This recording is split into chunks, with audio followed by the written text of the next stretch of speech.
Les 5 continents primordiaux situés au centre du Trichiliacosme. Bienvenue à la nouvelle aube, le corbeau doré s'est levé de l'est alors que les étoiles disparaissaient dans le voûte céleste. Peu après la création du monde primordial, la guerre du grand dragon Phénix a éclaté dans la demeure du.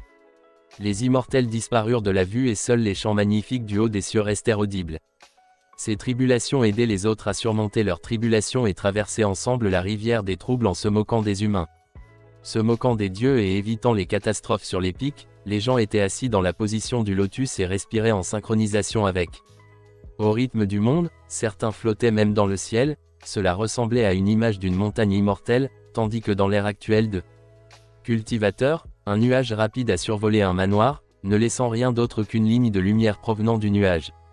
On pouvait entendre la conversation, la voix d'un vieil homme disait à quelqu'un appelé Ling que, selon les légendes, après les anciens grands démons mages de la guerre, les humains ont gagné la faveur du Dao céleste, ce qui a permis aux raffineurs de clés humaines de progressivement occupent la plupart des endroits en dehors du continent nord d'Atarakuru. Ils sont répartis à travers le Trichiliacosme et peut être trouvé dans de nombreux mondes, mais le continent sud de Jambodipa est l'endroit où se trouve le destin des humains. Et il leur est donc interdit d'y entrer. Le vieil homme informa Ling qu'il se trouvait actuellement sur le continent de l'Est, qui est l'un des meilleurs des lieux de cultivation dans les 3 royaumes. Tout en chevauchant un nuage vers leur secte, le vieil homme demanda à la femelle l'enfant à côté de lui Ling pour regarder les montagnes devant eux. Ils apprécièrent tous les deux à quel point les montagnes étaient magnifiques. Les montagnes sont le vieil homme qui a informé Ling que le fait de pouvoir occuper une veine spirituelle proche du continent central prouve que leur secte est en effet très puissante. Ling a demandé au vieil homme pourquoi il n'occupait pas de veine spirituelle au milieu. Au lieu de cela, le vieil homme expliqua à Lang qu'il y avait trop d'êtres puissants sur le continent du milieu. Ferait face à de nombreux problèmes s'il y allait, alors ils ont choisi de rester dans une veine spirituelle proche du continent central où règne la paix et tranquillité. Puis il dit à Ling qu'une fois qu'elle entrerait dans la secte, elle ne devrait pas se relâcher et devrait se concentrer sur sa cultivation. Et qu'elle doit viser à réussir sa cultivation puis emprunter le chemin pour devenir une Ling curieuse immortelle. Demanda innocemment au vieil homme son maître s'il était devenu immortel. Le vieil homme s'éclaircit la gorge avant de lui dire qu'il avait fait quelques erreurs dans sa cultivation il y a plusieurs années, mais il assura à Ling que ce n'était qu'une question d'1 ou 2 décennies supplémentaires avant qu'il puisse faire son ascension. Il fit alors remarquer à Lang qu'elle devait se rappeler que le nom de leur secte est Immortal Du et leur ancêtre qui a créé la secte est la célèbre colombe perfectionnée de le Conlon occidental. Le Tao dont ils ont hérité est la clé unique de la régulation du ciel, une culture complexe mais exceptionnelle.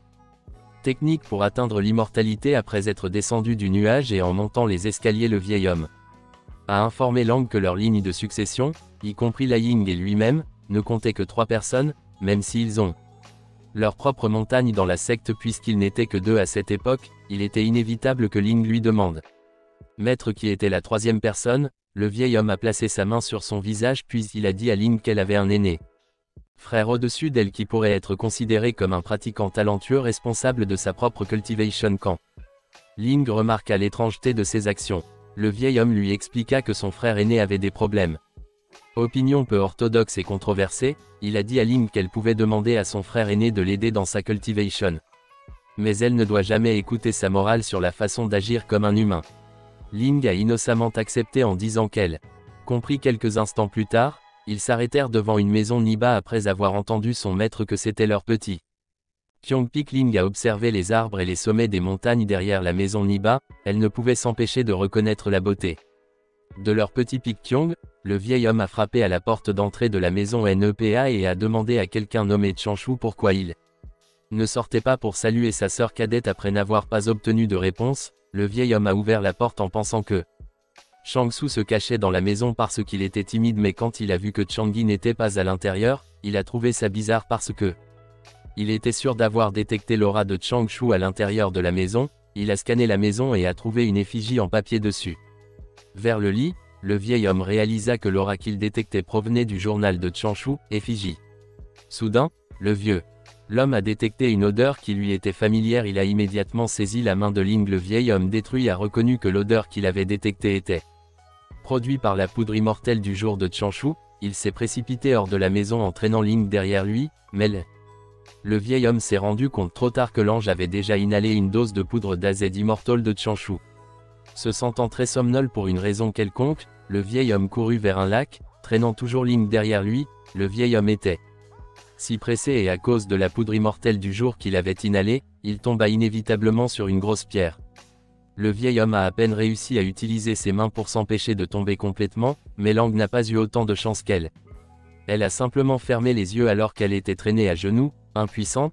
Elle a inconsciemment sacrifié ses coudes pour que son visage ne s'écraserait pas contre les rochers, et alors qu'elle ouvrait lentement son œil gauche, Ling entendit soudain un clapotis dans l'œil gauche. Lorsqu'elle regarda attentivement le lac, elle vit un homme sortir de l'eau. L'attention de Ling fut attirée par l'homme et elle n'a pas bougé, elle a juste regardé son dos. L'homme s'est levé simultanément, retournant ses cheveux longs et révélant sa silhouette maigre physique, puis il s'est retourné et a regardé Ling qui était toujours allongé sur le ventre. Il a juste regardé l'homme. Autruche qu'il ressemblait à l'homme dans son imagination, elle était convaincue que l'homme en face d'elle était le vaillant frère aîné de ses rêves. Après être entré dans la maison et avoir placé Ling sur le lit, le vieil homme a immédiatement grondé Changshu pour avoir osé comploter contre lui. Il a furieusement demandé à Changshu s'il se rebellait simplement parce qu'il avait grandi. Changshu a demandé à son maître de se calmer et d'expliquer qu'il faisait juste attention. Il a en outre expliqué que depuis, il avait l'intention de partir pour pratiquer sa technique d'évacuation dans l'eau. Il avait installé ce piège pour se prémunir contre les cambrioleurs. Un son clair résonnait à l'intérieur de la maison alors que le bâton du vieil homme frappait la tête de Changshu alors qu'une bosse se développait sur le dessus.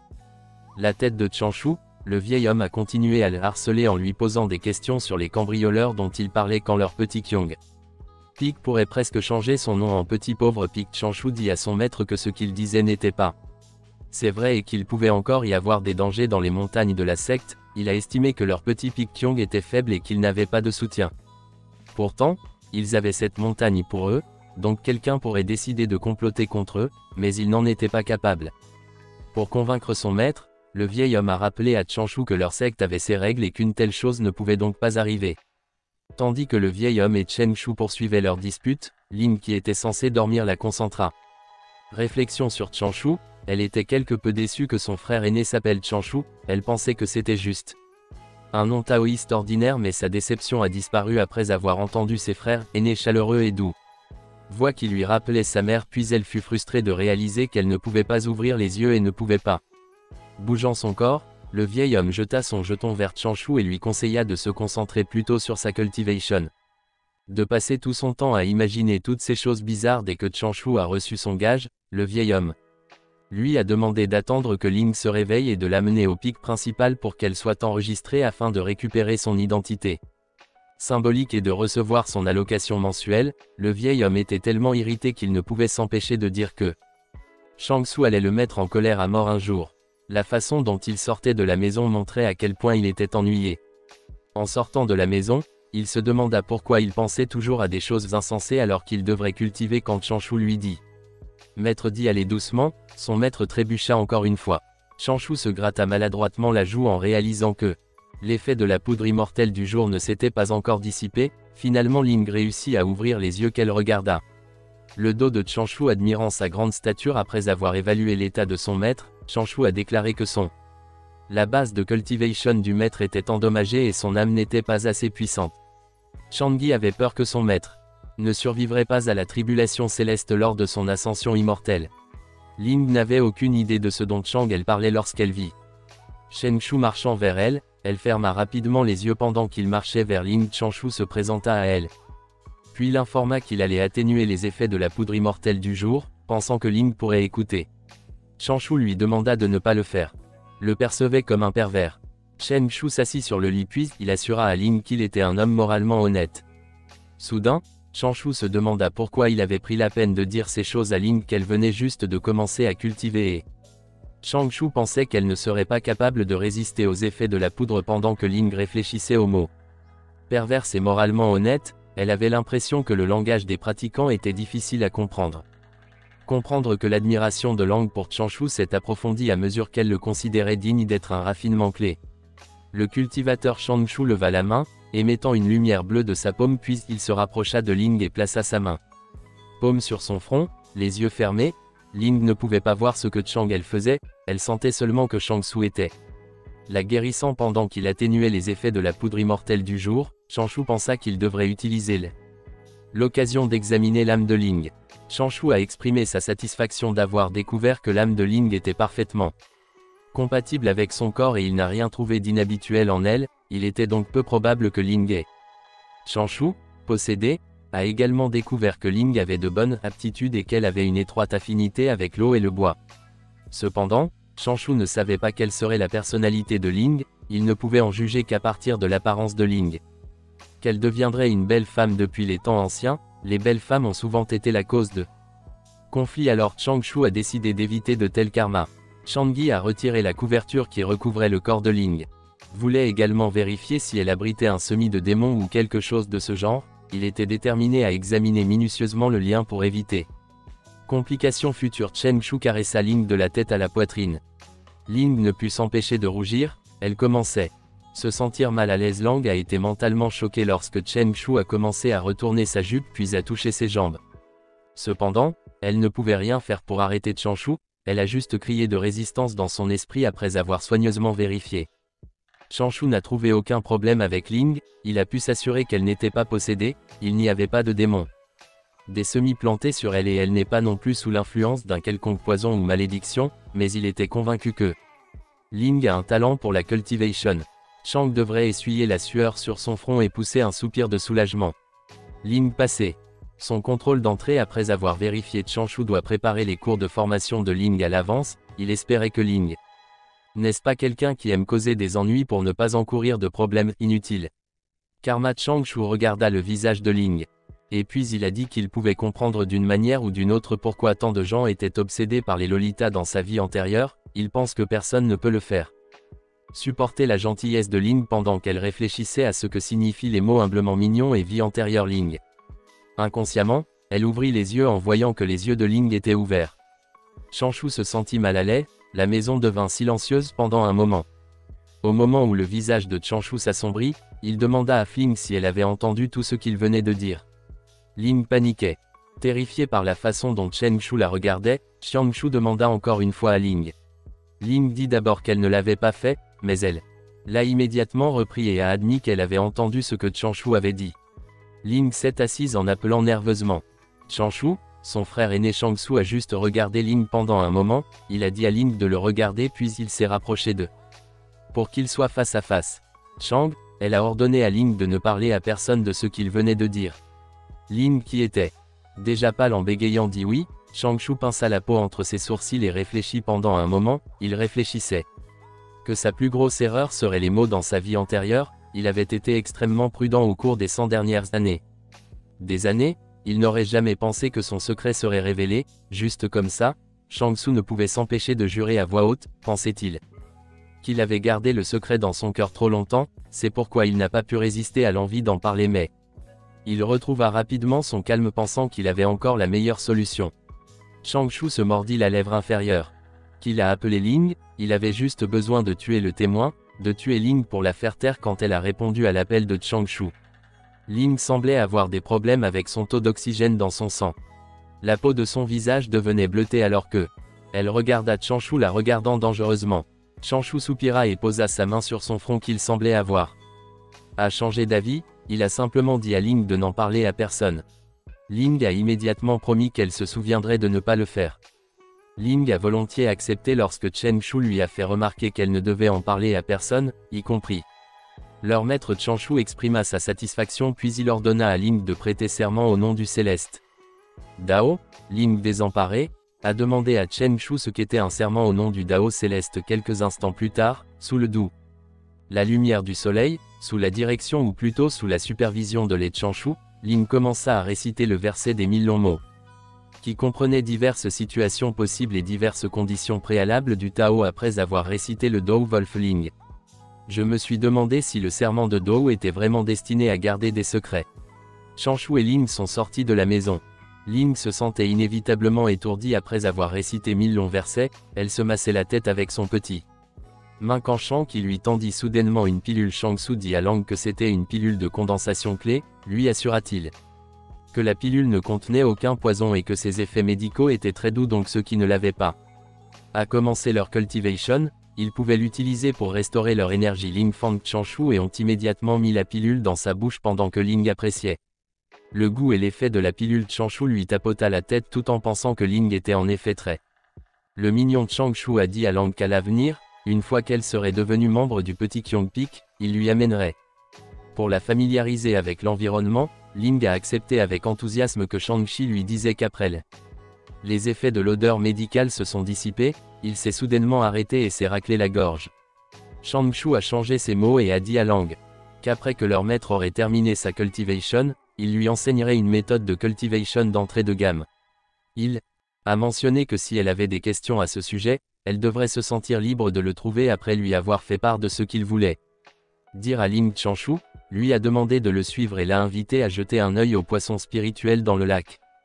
Le lac n'était pas loin de leur maison alors ils y arrivèrent rapidement. Changshu mit ses mains derrière lui alors que lui et Ling. J'ai regardé les petits et gros poissons nager vers eux, les poissons ressemblaient à des poissons rouge-orange avec de beaux nageoires mais ils avaient des barbillons. Shang-Su a dit que les poissons étaient tous de bonnes choses et constituaient également des atouts importants pour leur. Le petit Kyongpik regardant les poissons, Ling ne pouvait s'empêcher d'apprécier leur beauté.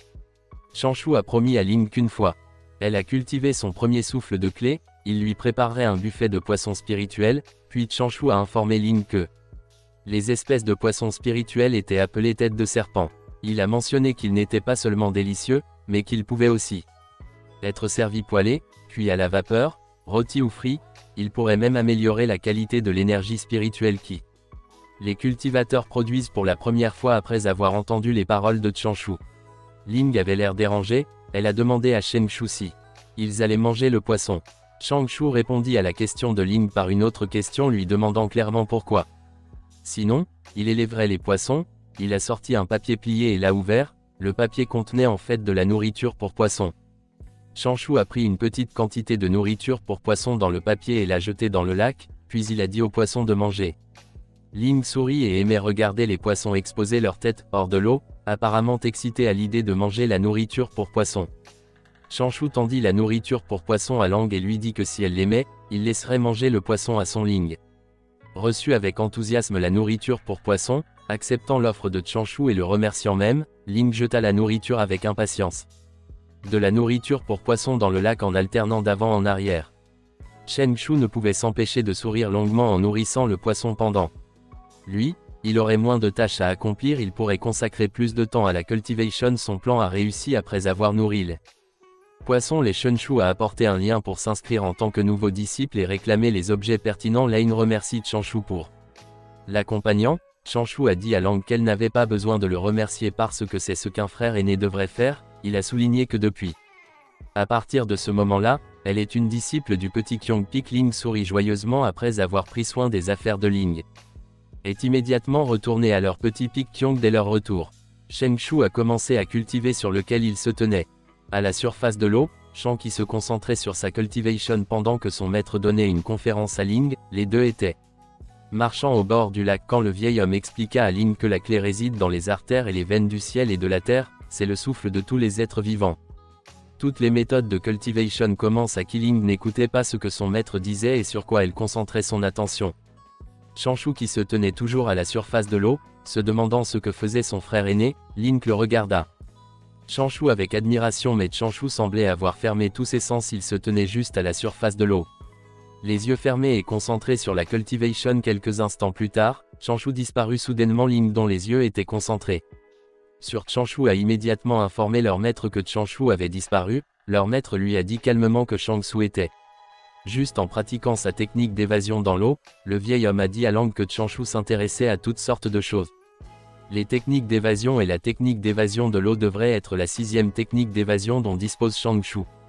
Maîtrisée. Ling a été choquée, elle a mis ses mains sur ses joues et a dit que son frère aîné est tellement cool mais son maître pense autrement. Le vieil homme pense que si seulement Changshu pouvait consacrer la moitié de ses efforts à la pratique du dharmique, des sorts dont il serait beaucoup plus assuré. En posant, son maître se dirigea vers leur maison. Le vieil homme ne voulait pas de lien pour se laisser influencer par Changshu, alors il a décidé de lui apprendre à cultiver correctement à l'intérieur de la maison plus tard dans la journée. Quand Changshu eut fini de cultiver, il réussit à s'échapper dans l'eau mais il n'était pas satisfait car la vitesse était un Le petit Chang Shulan ouvrit la porte de leur maison et entra. Dès qu'il entra, son maître lui dit immédiatement qu'il est arrivé juste à temps. Son maître lui a confié le soin de le guider dans le futur. Le vieil homme s'est levé et a dit qu'il devait se concentrer sur sa cultivation pendant un moment. Pendant que le vieil homme se dissipait lentement, dit-il à Ling que si elle rencontrait des problèmes, elle pouvait demander à son frère aîné, tandis que Ling était étonné et se demandait si son maître avait vient d'utiliser la technique d'évasion de fumée. Changshu a étendu son bras droit en demandant à son maître d'attendre, mais son maître était déjà parti. Changshu réalisa soudain que ce n'était peut-être pas une mauvaise chose pour lui d'enseigner Ling. Personnellement, Changshu avait un sourire étrange sur son visage alors qu'il pensait qu'il pourrait apprendre à Ling comment faire profil bas pour ne pas avoir à s'inquiéter à propos d'elle, qui s'est retrouvée dans une sorte de problème quelques jours plus tard alors qu'ils cultivaient l'un à côté de l'autre. Changshu a soudainement appelé Ling quand Ling a répondu. Changshu lui a dit qu'il avait une question à lui poser.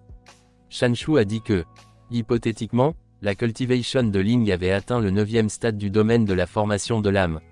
Un jour, elle remarqua un pratiquant qui était au 6e stade du royaume de formation de l'âme, harcelait une cultivatrice au raffinement clé. Realm Changshu a alors demandé à Ling ce qu'elle ferait en réponse à la situation. Il a donné à Ling 3 options. Option A, allez-y. En avant, frappez le harceleur et soyez l'incarnation de la justice. Option B, lancez un trésor du Dharma de loin et partez. Ce faisant, elle gâcherait tout de suite l'humeur du harceleur. Option C, faire comme si elle n'avait rien vu et simplement. Changshu a dit à Ling qu'il n'y avait qu'une seule bonne réponse et qu'elle devrait faire son choix. Ling réfléchit un instant puis elle choisit l'option A. Changshu lui demanda comment elle pouvait être sûre que le harceleur ne l'avait pas fait. A scellé son niveau de cultivation. Changshu a dit à Lang que ceux qui font de telles choses sont méprisables et sans vergogne, alors elle. Je ne devrais pas leur faire confiance pour être honnête avec leur niveau de cultivation. Lorsque Ling demande à Changshu si la bonne réponse est option B, Changshu a rappelé à Ling qu'elle était aussi une cultivatrice. Il lui a dit que la bête deviendrait même plus brutale quand il a vu une beauté comme elle. Il a ensuite demandé à Ling si elle voulait également être ciblée, réalisant que les paroles de Changshu avaient du sens, s'exclama Ling et se couvrit immédiatement tout en rougissant d'un air embarrassant. Changshu dit à Ling qu'il donnerait. Lui a donné une autre chance de dire la réponse à voix haute, joyeusement et fermement.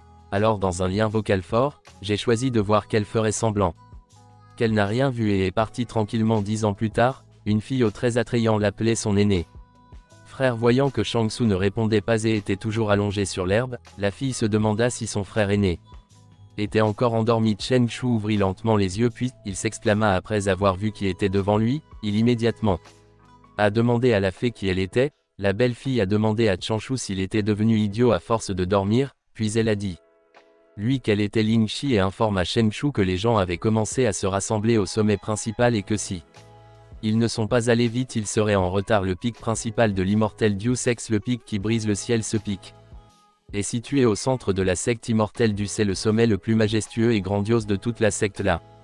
La montagne entière elle-même ressemble à une épée transperçant le ciel, séparant tous les nuages qui l'entourent au sommet de la montagne.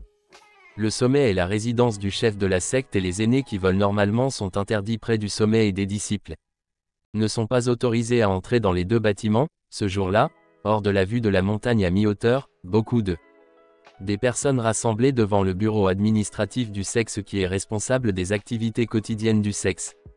La zone était trop bruyante, les disciples doivent y venir une fois par mois pour rendre compte de leur progrès dans la cultivation ainsi que percevoir leur allocation mensuelle. Le texte sans mortel hall est inscrit sur l'enseigne du sexe administratif. Office Ling se sentait mal à l'aise alors qu'elle traversait la foule, car les gens autour d'elle l'ont immédiatement reconnue.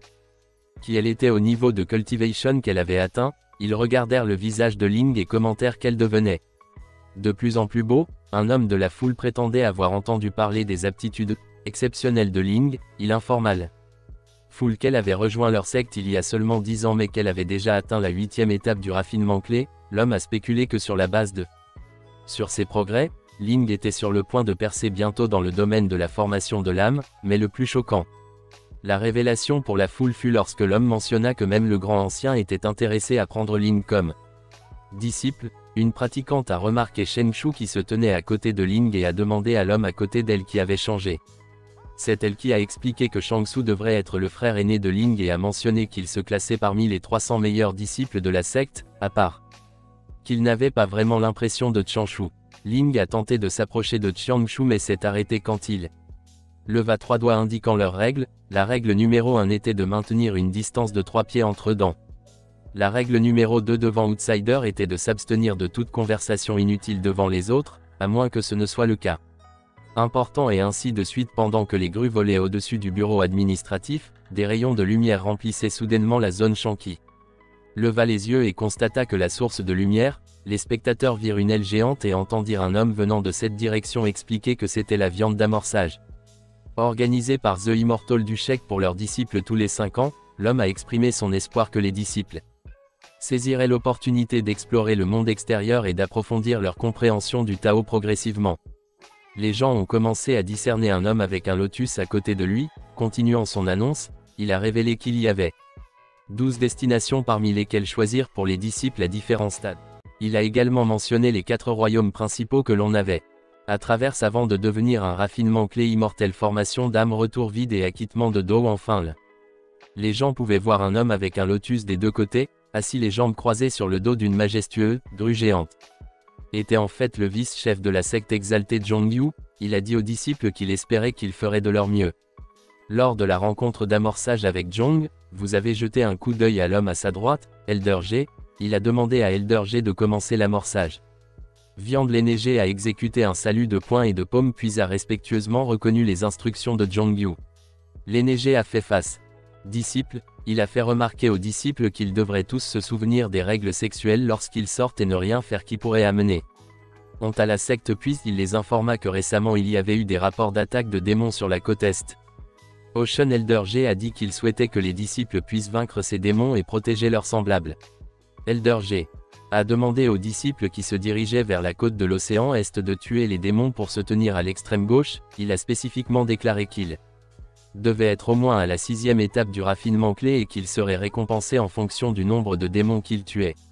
Changshu a dit Ling que sa cultivation est assez faible et qu'elle devrait donc rester avec la foule. L'aîné G a continué en disant que ceux qui étaient en direction de la région sud-est du continent central pour tuer des démons, vous devriez aller du côté droit pour attendre et qu'il devrait être au moins à la 8e étape du raffinement clé. Pendant que Elder G continuait à organiser les disciples, Ling demanda à Changshu où j'y allait. Changshu ne répondit pas et se contenta de sourire. Presque tous les disciples étaient déjà partis mais Changshu resta toujours à l'intérieur. Devant le bureau administratif, Elder G a donné des instructions aux disciples qui se dirigeaient vers la jeune île de l'Ain, à l'est. Ocean a Wade à l'intérieur de la salle. Il a dit qu'il devait être au 9e stade de la formation de l'âme, disciple derrière Chang. Shu vola rapidement à l'intérieur de la salle, ne laissant rien d'autre qu'une ligne de lumière. Ceux qui entraient dans la salle étaient pour la plupart au même endroit. 2e et 3e étape du royaume de retour du vide. Lang se demanda pourquoi Changshu n'avait pas encore bougé. Lang et Changshu s'est exclamé quand les disciples derrière eux ont soudainement dit que Yaokan Xuanya était arrivé. Les disciples ont félicité Yaokan Xuanya disant qu'elle était belle. Ils concentraient leur attention sur l'homme et la femme qui marchaient côte à côte. Côté vers l'avant du bureau administratif, la femme qui portait une tenue rouge et blanche et qui était portant des brassards et la femme que la foule venait de féliciter Yaokan Xuanya. Yaokan Xuanya dégageait un rhume et aura antisocial. Les disciples ont réalisé que l'homme qui marchait à côté de Yaokan Xuanya était en fait leur frère aîné. Ewan King, puisque les disciples devenaient bruyants, Elder G leur a ordonné de se taire puis il a continué à donner instructions indiquant que les disciples qui se dirigeaient vers la forêt au trésor du chaos dans la région du sud-est du continent devraient entrer dans la salle et attendre. Il informa les disciples que l'endroit est périlleux et les disciples se blessent souvent à l'intérieur, donc un disciple doit être au moins au 9e stade de la formation de l'âme pour entrer à la fois dans vous et dans le roi. Et Yaak et Xuanya se dirigent vers le hall quand Ling remarqua que Changshu était sur le point d'aller dans le hall. Elle lui demanda pourquoi il se dirigeait soudainement vers le continent nord. Shang a simplement dit à Lang qu'il allait récolter des herbes mais quand Ling lui a demandé si les herbes de leur maison n'étaient pas suffisantes, Changshu s'est juste gratté la joue.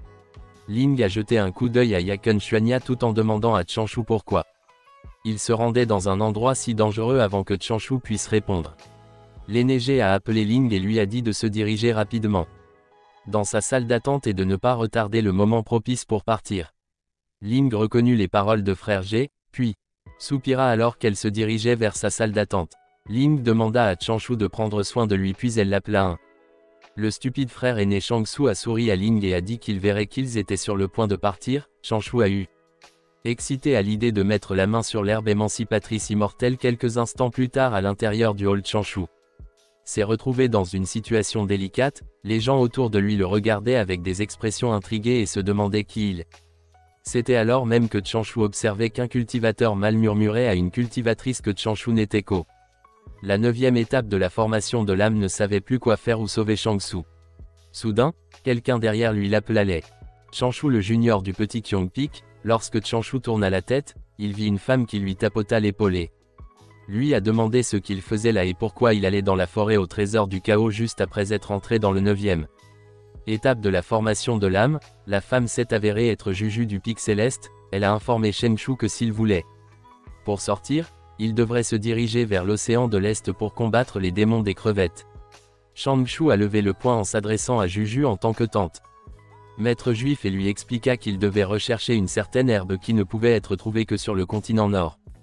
Cependant, avant que Shang-Chu ne puisse finir de parler, Juju l'interrompit en faisant remarquer que s'il mourait, son maître viendrait pleurer.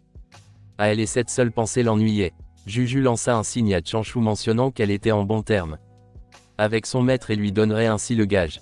Juju informa Shang-Chu qu'il pouvait en obtenir une quelle que soit l'herbe qu'il voulait.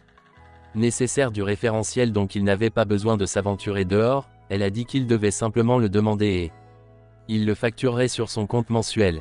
Shang-Chu se demandait comment le jeton d'identité d'un ancien de la secte pouvait être donné avec tant de désinvolture. En réponse, Shang-Chu a rendu le jeton en exprimant que s'il avait le choix, il ne voudrait pas prendre le risque non plus, mais c'était quelque chose qu'il devait faire selon les règles sexuelles que Juju ne pouvait pas rejeter. Les disciples demandent à sortir et à entraîner Shang-Chu ont demandé à Juju d'accorder ses demandes. Juju visiblement frustré a pris. Elle a ensuite récupéré le jeton de la main de Shang-Chu. Elle a ensuite appelé Wu, King et Yakin Xuanya qui ont été soudainement invoqués par son Jaco a répondu respectueusement à l'appel de Juju tandis que Toi et King souriaient simplement maladroitement. Juju a demandé aux deux Yaok et Xuanga et Yuan King pour s'occuper de Shang-Chu s'il en avait les moyens. Yaak, Xuanya et Yuan King reconnaissez l'ordre de Juju mais la reine des glaces et l'homme ensoleillé Shang-Su pense que Yaokin Xuanya et Yuan King sont tout à fait compatibles. Plus tard dans la journée, quand tout le monde était rassemblé, ils sortirent de la salle sous le ciel clair. Juju demanda à tout le monde pour se détendre. Elle a dit qu'il n'y avait pas besoin d'être nerveux car il ne serait plus soumis à autant de règles une fois qu'il quitterait le secte. Lorsqu'un cultivateur et une pratiquante sont arrivés, Juju les a présentés comme Wang Kai et Louisiane. Juju a dit que les deux voyageront avec eux pendant que Wang Kai et Louisiane saluaient Juju. Ils se demandaient pourquoi les Shang-Chu étaient là. Ils ne pouvaient pas croire qu'il ose réellement aller dans la forêt au trésor du chaos avec son niveau de cultivation. Shang-Su a remarqué Wang Kai et Louis dans ses escaliers. Il ne pouvait s'empêcher de se demander s'il était si antipathique alors que tout le monde était prêt. Juju en jouait. Des signes de la main, puis la gourde qui était attachée à sa taille a flotté dans les airs et a commencé à trembler. La gourde a grossi. Et quand il est devenu assez grand, Shang-Chu et les autres ont immédiatement grimpé dessus dès que tout le monde est monté à bord. La gourde s'est immédiatement envolée, laissant une traînée de lumière dorée au-dessus de la gourde sur laquelle les disciples étaient assis confortablement pendant que Juju était assis près de l'ouverture du gourde, buvant de l'alcool dans une autre gourde. Vous et King étiez les premiers. Quelqu'un pour parler. Il a dit à Yakin Xuani qu'il l'aiderait à trouver l'herbe des lumières qui déteste le feu tout en buvant du Juju. Vous a écouté attentivement, ainsi que la conversation entre King et Yaokin Xuania. Valken Xuania a répondu à Ewan King en lui disant qu'il n'a pas à s'inquiéter pour elle parce que cela concerne sa propre cultivation donc elle n'a pas besoin que les autres interfèrent. Mais vous et King avez insisté en disant que demander à une personne supplémentaire de chercher augmenterait leurs chances de trouver. Ça cracha mentalement. Juju étant témoin d'une autre bonne démonstration d'amour non partagé, cela l'ennuyait du fait qu'il venait de décoller et pourtant les singes derrière elle avaient déjà commencé à flirter. Le juif s'est énervé par frustration. Juju a soudainement demandé à Wang Kai de chanter un chanson pour elle qui a peur de sa tante. Le maître juif Wang Kai a timidement dit à Juju qu'il ne savait pas chanter avec personne. Sinon, pour diriger sa frustration vers Juju, il a demandé à Shang-Chu s'il pouvait chanter. Shang-Chu avait des sueurs froides, il était sur le point de dire quelque chose mais il arrêta de parler quand il remarqua quelque chose derrière lui. Shang-Chu utilisa immédiatement la transmission vocale pour Informé Juju qu'il semblait y avoir quelqu'un qui les suivait par transmission vocale. Juju a répondu qu'elle avait dit Chanshu que dans l'immensité des 5 continents, il y avait de nombreux commerçants agricoles qui savaient voler ainsi. Il n'y avait pas besoin de faire toute une histoire avec rien. Juju était confiant pensant que personne n'oserait faire quelque chose pour eux puisqu'ils n'étaient pas loin de leur secte. Quelques instants plus tard, d'une voix forte, Juju dit qu'elle se demandait ce que ses camarades taoïstes cherchaient à les suivre depuis si longtemps. Un homme qui portait sur son dos une hache de combat à 2 têtes. Apparu soudain, l'homme vola vers la gourde volante, il se plaça devant tout le monde puis il présenta immédiatement lui-même, en tant que général Ewan, a déclaré qu'il était un garde de front du pays de Honglin, Ewan, sur le continent oriental. Prétendit qu'il était venu spécialement pour protéger son Altesse la 6e princesse, il demanda alors pardon pour l'offense qu'il avait faite. Changshu se demandait à qui la 6e princesse à laquelle l'homme faisait référence. Ewan avait des sueurs froides quand il a vu que Yaoqin Xuanyi venait de fermer les yeux et ne semblait pas avoir l'intention de répondre pendant ce temps. Changshu qui J'étais assis les jambes croisées, j'essayais toujours de comprendre qui étaient les 6 princesses que toi et King sembliez avoir dit quelque chose à Yaoqin Xuanyi, provoquant. Elle a ouvert les yeux, on a vu à l'expression de Changshu qu'il avait compris quelque chose quand il a remarqué toi et King et Yaoqin Xuanyi. Mouvement quelques instants plus tard, vous et King avez eu l'air choqués quand Yaoq et Xuanyi se sont soudainement levés et Gokuen Xuanyi a marché vers toi et qui tenait toujours son poing en coupe mais pour une raison quelconque, elle s'est arrêtée puis elle est revenue et s'est assise à côté de toi. Et le roi après avoir pris une gorgée de son alcool, Juju dit à Ewan qu'il pouvait s'asseoir à l'arrière du garde avec Changshu comme. Dès qu'il s'est assis, Ewan a immédiatement remercié Juju. Changshu a regardé l'homme à côté de lui, il était tout à fait sûr qu'Ewan était là pour causer des ennuis, il a décidé de faire ce qu'il pouvait pour rester à l'écart d'Ewan. Changshu a demandé à Juju s'il pouvait s'asseoir à côté d'elle, il voulait s'asseoir plus près de Juju parce qu'elle a le niveau de cultivation le plus élevé. Changshu pense qu'il est plus sûr de rester près de sa tante. Maître Juju a demandé à Changshu pourquoi il avait toujours peur de la mort même si il a déjà plus de 100 ans mais avant que Changshu puisse répondre, Juju a ri, elle a dit à Changshu qu'elle était juste pour se moquer de lui et qu'ils sont encore loin d'être là donc rien ne pourrait mal se passer. Changi a mis ses doigts sur son front, il souhaitait pouvoir trouver une excuse pour voyager seul, le soleil se dirigea bientôt vers l'ouest comme s'il se levait. Repoussé par la rivière d'étoiles, Changshu avait les yeux fermés quand Juju lui proposa soudain l'alcool. Changshu ouvrit les yeux, il remercia Juju mais il repoussa légèrement la gourde.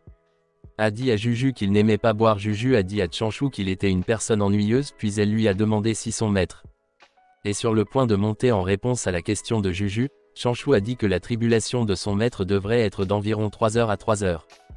Dans 5 ans, Juju a dit qu'elle avait dit à Changshu qu'à l'époque, elle s'entendait plutôt bien avec son maître.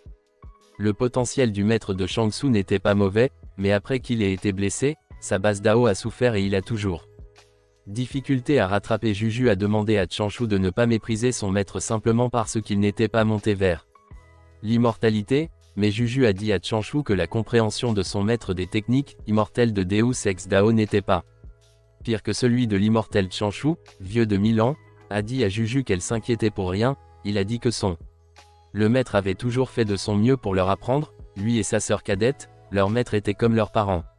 Juju réalisa soudain que de nombreuses années s'étaient déjà écoulées mais que Changshu n'avait toujours pas percé le retour du vide. Domaine, elle se souvenait que le potentiel de Changshu était plutôt bon, elle a tendu la main vers Changshu pour y jeter un œil. Dans sa base de cultivation, Changshu s'est rapidement éloigné de Juju, il lui a dit que les hommes et les femmes ne devraient pas trop s'approcher. Parce que c'était inapproprié alors qu'elle essayait de toucher Changshu. Juju a affirmé n'avoir jamais entendu parler du dicton selon lequel les hommes et les femmes ne devraient pas s'approcher trop près pendant qu'il s'éloignait désespérément de l'emprise de Juju. Changshu a dit qu'il avait trouvé. Il y a quelques années, il avait des convulsions partout à chaque fois qu'il entrait en contact avec des femelles au lieu de s'arrêter. Juju a commencé à lancer des coups sur Changshu, elle pensait que Changshu ne faisait que dire des bêtises. Changshu a réussi à le faire. À peine esquivé, le jus de juif se balance et donne des coups de pied. Juju ne pouvait s'empêcher de remarquer quelque chose qu'elle trouvait très bon, le jeu de jambes de Changshu. Familier lorsque Changshu s'est positionné derrière Yaoqin Xuanyi, Juju a arrêté de féliciter Chase Juju. Changshu pour avoir maîtrisé le dragon nageant à travers les nuages, ce qu'il considérait comme un jeu de jambes difficile que Juju a partagé. Avec Chang que son maître lui avait dit que Chen Shu n'était intéressé que par les techniques d'évasion, elle l'a exprimé. Inquiétude que peut-être Chang Shu ait passé les 100 dernières années sur le dragon nageant à travers le jeu de jambes du nuage avec un sourire maladroit. Chang Shu a assuré à Juju qu'il avait toujours travaillé dur pour cultiver le Changshu et était sur le point de dire qu'il n'avait jamais été paresseux. Mais ces mots furent interrompus quand il ressentit soudain quelque chose alors qu'il baissait les yeux.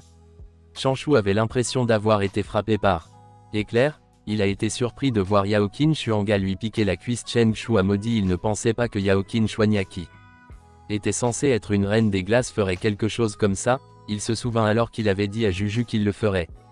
Des convulsions partout à chaque fois qu'il entrait en contact avec des femmes. Chen Shu s'effondrait soudainement, des larmes coulaient de ses yeux et sa bouche a commencé à mousser. Il avait posé ce drapeau pour lui-même, il a donc dû récolter ce qu'il avait semé plus tard dans la nuit quand Changshu s'était remis d'une maladie. Il ne l'avait pas vraiment fait. Yaoqin Xuanya l'a approché, elle a admis qu'elle l'avait fait. A dépassé les limites, puis elle a dit qu'elle espérait que Changshu pourrait lui pardonner sur un ton quelque peu coupable. Changshu a dit à Yaoq que tout allait bien.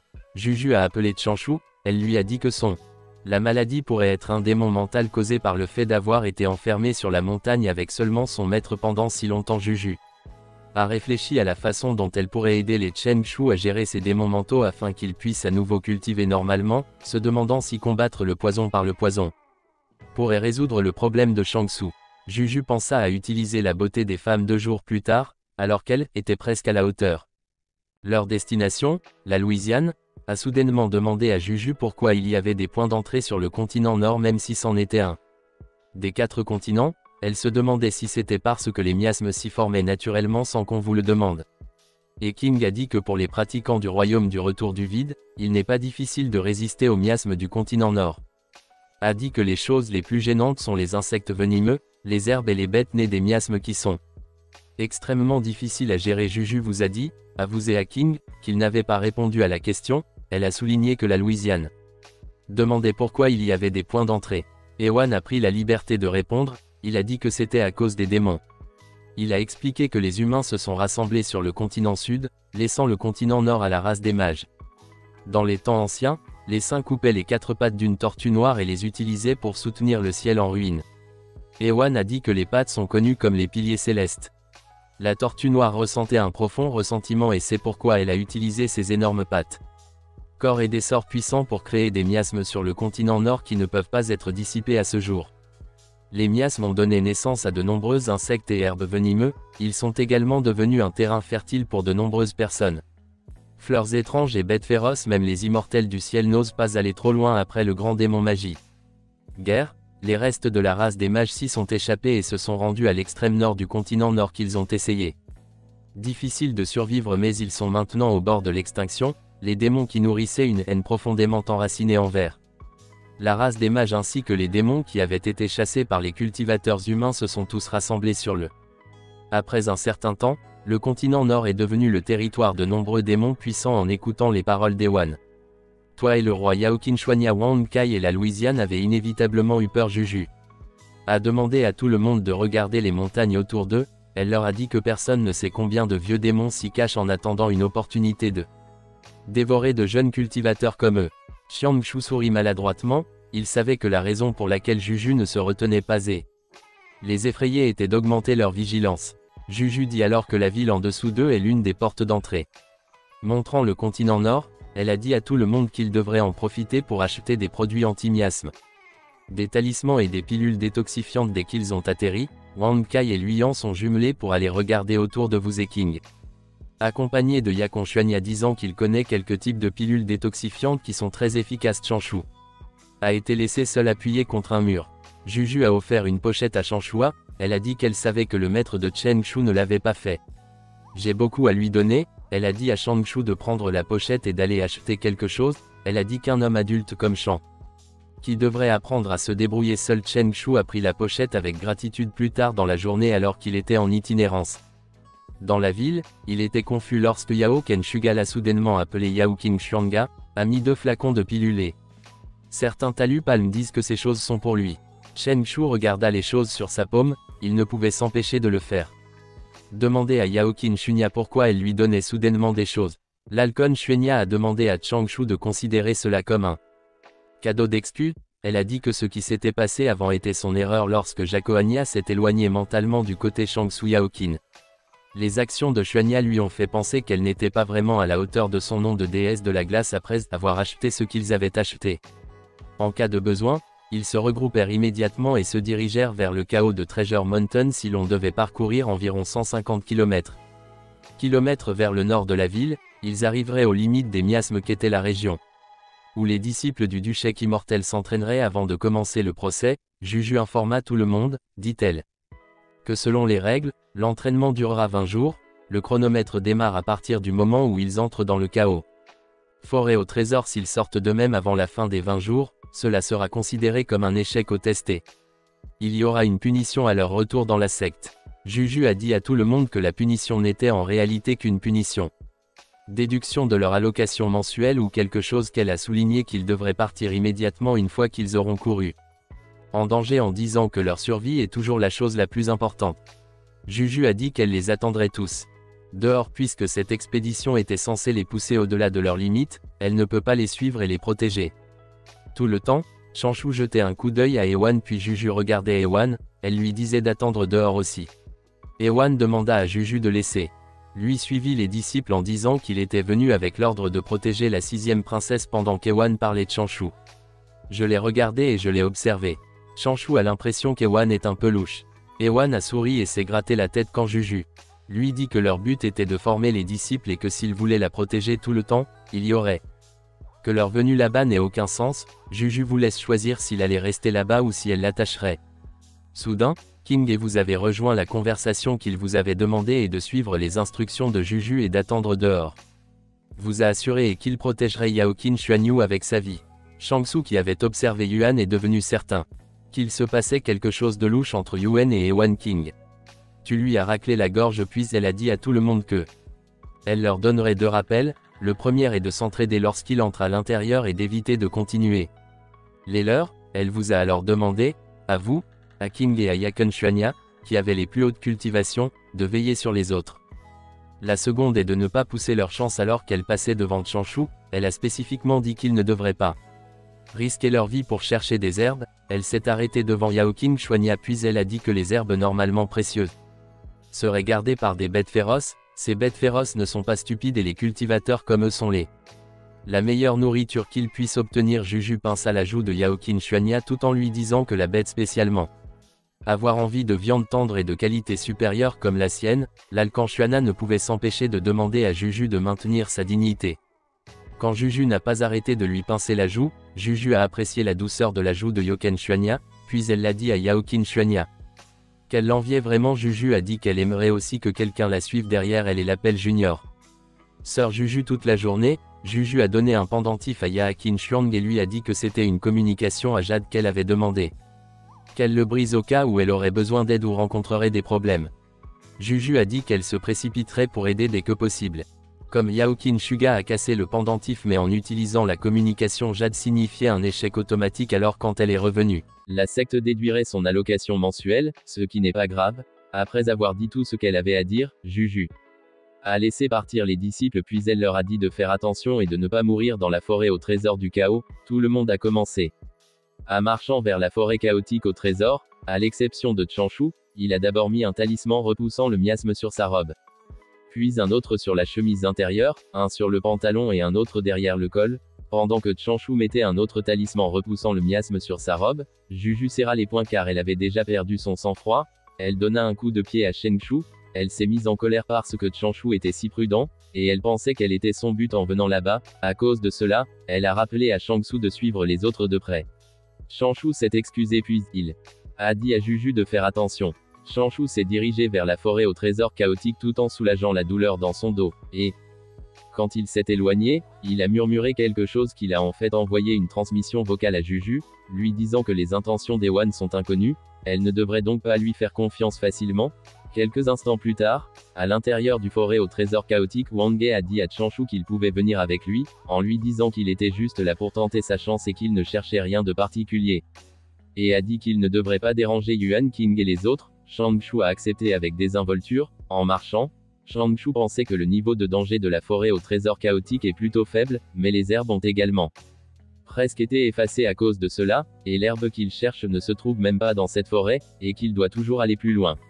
Changshu ouvrit son poing gauche, révélant une petite carte. Il décida que c'était la première chose dont il avait besoin. Ce qu'il fallait faire, était de trouver une raison pour laisser le groupe derrière lui. Il sourit alors en serrant son poing gauche. Les disciples de l'immortelle secte erraient dans les forêts chaotiques au trésor. Ils marchaient courageusement à travers les arbres denses et miasmes épaisses. Soudain, Changshu a dit à tout le monde de faire attention car il y avait quelque chose sur leur côté droit. À ce moment, un gros chat noir ailé est apparu de nulle part. Yuan Qing a réagi rapidement. Il a dit au gros chat noir ailé qu'il cherchait la mort, puis il sauta immédiatement vers lui en tirant simultanément son épée. Le gros chat noir ailé semblait avoir accepté le défi de Yuan Qing. Il a montré ses crocs et s'est envolé vers Yuan Qing. Yuan Qing a crié pendant qu'il balançait son épée vers le cou du gros chat noir. Il était si habile avec son épée, qu'il était capable de facilement décapiter le gros chat noir. Liu Yane et Yao Qinchuanya ont regardé Yuan Qing tuer facilement un si énorme bête, ils ne pouvaient s'empêcher de féliciter la force de Yuan Qing. Yao Qinchuanya se tourna rapidement lorsqu'elle remarqua que quelque chose était derrière eux. Un deuxième gros chat noir ailé était déjà derrière eux, ses pattes tendues vers Yao Qinchuanya, et Wang Ge a immédiatement couru vers le gros chat noir qui approchait rapidement. Il a demandé à tout le monde pour le laisser lutter contre lui. Une aura verte se rassembla sur son poing alors qu'il sautait. Wang Ge sauta si haut que il était capable de se positionner au-dessus du gros chat noir. Avec l'aura verte en spirale sur son poing, Wang Kai frappait vers le gros chat noir, mais avant que son coup de poing ne puisse toucher la bête, une ligne rouge l'avait déjà touché. Wang Ge ne comprenait pas ce qui se passait. Yao Qinchuanya a en fait balancé son épée, produisant une lame de lumière rouge alors qu'elle prononça le mot brûlé. Les yeux de la bête s'écarquillèrent. La bête grogna de douleur alors que son corps commençait à se gonfler. Anormalement Liu Yane, Wang Ge et Yuan Qing étaient tous abasourdis. Le gros chat noir les brûla de l'intérieur, mais malgré son état, la bête essayait toujours désespérément de griffer Yao Qinchuanya. À la fin, ses efforts étaient vains. Yao Qinchuanya a simplement envoyé une autre lame de lumière rouge pour en finir avec. Changshu qui observait juste tout depuis derrière a reconnu le mouvement utilisé par Yao Qinchuanya. Il sait que le sort s'appelle le sort des 9 flammes de lotus, et qu'il était surpris que Yao Qinchuanya ait réussi à cultiver ce sort. Alors que Liu Yane admirait Yao Qinchuanya, Wang Ge a dit à tout le monde qu'il devrait continuer à avancer, après un certain temps de marche. Les disciples de la secte immortelle s'arrêtèrent quand ils sont tombés sur une bifurcation sur la route. Yao Qinchuanya s'est déplacé vers le côté gauche de la bifurcation. Elle a dit à tout le monde que les archives de la secte disent que les herbes des lumières qui détestent le feu poussent dans cette direction. Yao Qinchuanya a dit qu'elle serait en allant dans cette direction. Elle a demandé à ses frères et sœurs aînés de faire attention et de ne pas aller trop loin. Yuan Qing a dit à Yao Qinchuanya qu'il l'accompagnera en disant qu'il vous l'a promis, et qu'il s'occuperait d'elle. Yao Qinchuanya volontiers accepta pour une raison quelconque. Liu Yane a choisi d'aller du côté droit de la fourche. Wang Kai a immédiatement dit à Liu Yane qu'une jeune femme comme elle ne devrait pas voyager seule. Alors il a dit qu'il l'accompagnerait en soulignant qu'il n'était là que pour l'expérience. Liu Yane n'avait aucune raison de refuser. Tout le monde était prêt à se séparer. Quand Yao Qinchuanya a exprimé qu'elle avait l'impression d'oublier quelque chose, en même temps que les disciples de la secte immortelle se souvenaient que leur frère aîné Changshu, et ne pouvaient s'empêcher de le regarder maladroitement. Il a ensuite indiqué une certaine direction en déclarant qu'il irait apparemment dans cette direction. Voulant aider Yao Qinchuanya a demandé à Changshu quelle herbe il cherchait, mais Changshu lui a simplement dit que ce n'était pas pratique pour lui de le dire. Yuan Qing a ensuite demandé à Changshu pourquoi ne pas aller avec Liu Yane. Changshu s'éloigna sans se retourner. Il agita la main et assura à tout le monde qu'il n'avait pas à s'inquiéter pour lui. Liu Yane exprima sa frustration pensant que Changshu prenait leurs bonnes intentions pour acquises, alors qu'au sommet d'un nuage planant au-dessus du forêt au trésor chaotique, Juju murmura avec agacement, incapable de comprendre pourquoi Changshu avait choisi de partir seul alors qu'il pouvait suivre quelqu'un. Les disciples qui sont entrés dans la forêt au trésor du chaos étaient tous des semi-immortels de la secte. Donc rien ne pouvait leur arriver, mais Juju ne pouvait toujours pas accepter qu'ils choisissent d'aller dans des directions différentes. Alors qu'elle retirait le bouchon de sa gourde, Juju ne put s'empêcher de penser qu'un veau nouveau n'ait pas peur d'un tigre. Sans en prendre une gorgée, Juju a scellé sa gourde, et a décidé de supporter 20 jours sans boire. Puis elle a jeté un coup d'œil à Ewan, et a eu l'idée de le faire suivre Yao Qinchuanya pour réduire la pression sur elle. Puis un souvenir lui vint à l'esprit. Elle se souvint que Changshu l'avait prévenu des intentions inconnues d'Ewan, alors je ne devrais pas lui faire confiance facilement. Juju se demanda pourquoi elle avait soudainement pensé à l'avertissement de Changshu, mais elle haussa simplement les épaules. Pensant que ça devrait aller car elle pourrait facilement vaincre le général Ewan, Juju appelait Ewan, Juju a dit à Ewan de la suivre en lui disant qu'il garderait un œil sur les disciples, pendant ce temps à l'intérieur de la forêt au trésor du chaos. Yaoqin Xuanya a facilement coupé une énorme abeille en deux. Juju a observé Yaoqin Xuanya et Yuan Qing se battre contre un groupe d'énormes abeilles. Après avoir été témoins de leurs compétences, elle pouvait dire qu'ils étaient effectivement des disciples du pic qui brise le ciel. Elle pensait qu'il n'y avait pas lieu de s'inquiéter pour eux. Juju était dérangée, rien d'important ne s'était produit jusqu'à présent. Donc elle ne pouvait pas comprendre pourquoi elle avait un sentiment inquiétant. Après s'être assuré que Yaoqin Xuanya et Yuan Qing n'étaient pas en danger, Juju et Ewan allèrent observer Liu Yane et Wang Kai. Après avoir regardé le parchemin qu'ils tenaient, Wang Kai pointa dans une certaine direction, puis avait dit à Liu Yane qu'ils y iraient parce que c'était plus sûr. Juju sourit, elle était satisfaite de voir Liu Yane et Wang Kai agir avec prudence, elle devint certaine que rien de mal ne pouvait leur arriver.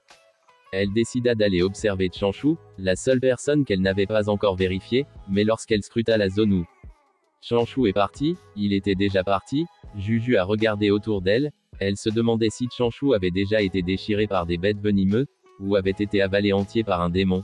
Quand elle regarda derrière elle, elle vit une ligne de lumière, et elle grinça ses dents. Changshu était un cultivateur de formation d'âme au 9e stade. Mais il s'est envolé vers les régions les plus profondes du forêt au trésor du chaos. Juju ne pouvait s'empêcher de penser que Changshu avait un souhait de mort. Elle a décidé qu'une fois qu'elle l'avait attrapé, elle l'attacherait et laisserait Wang Kai le surveiller. Pendant que Changshu volait joyeusement vers les profondeurs de la forêt au trésor du chaos. Mais quelques instants plus tard, il a atterri et a commencé à courir à la place. Il y avait un petit conteneur attaché à sa taille qui produisait de l'eau-scent. Juju a ralenti son rythme lorsqu'elle a remarqué que Changshu ne risquait pas sa vie.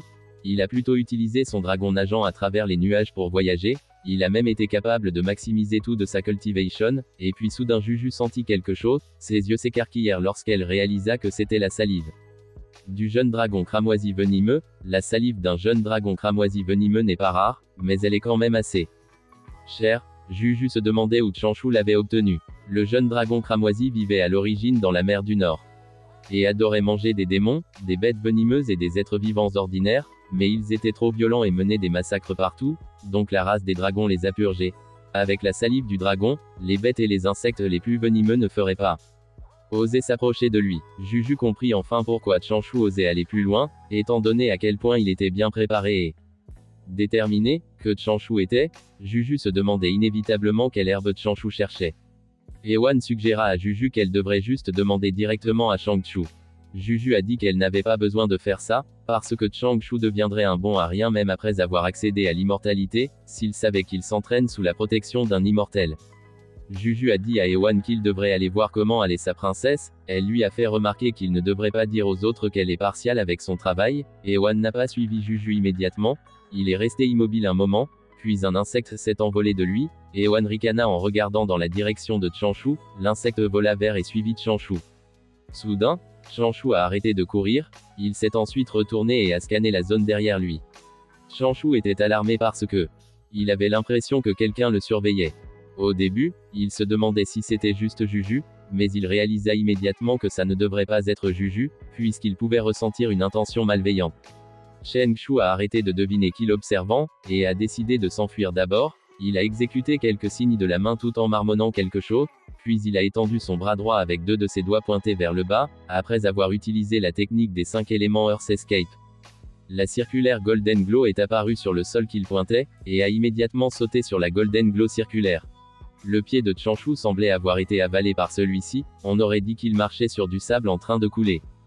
Changshu scruta son environnement avant d'être complètement englouti par la lueur dorée circulaire. Quelque part dans le forêt au trésor du chaos, une lueur dorée circulaire est apparue sous un groupe d'énormes abeilles. Quelques instants plus tard, la tête de Changshu a émergé de là. Lorsque la moitié de son corps fut sortie de la lueur dorée circulaire, il regarda autour de lui, après s'être assuré que le sentiment d'être observé avait disparu. Changshu sortit de la lueur dorée circulaire. En se basant sur son expérience, Changshu est devenu certain que leur groupe allait certainement rencontrer un incident. Changshu continua à courir vers les régions profondeurs de la forêt au trésor du chaos. Son corps tout entier était recouvert d'une fine couche de lueur dorée, et il semblait Courir légèrement plus vite qu'avant, Chanshu utilisait en fait un talisman de mouvement d'âme Thousand Mile, qui est considéré comme un talisman moyen utilisé pour augmenter la vitesse de l'utilisateur. Il est normalement utilisé par les cultivateurs du phase initiale du domaine de raffinement clé. Tout en dirigeant, Chanshu réfléchit à diverses choses telles que la façon dont il a trouvé suspect le général Ewan qui est soudainement apparu. Il y avait aussi Yuan Qing et Yaoqin Xuanya, apparemment chaleureux et gentils, qui paraissaient froides en surface mais manquaient de la moindre astuce en tant que princesse royale. Changshu croyait qu'il devait y avoir une histoire derrière elle au plus profond de ses pensées.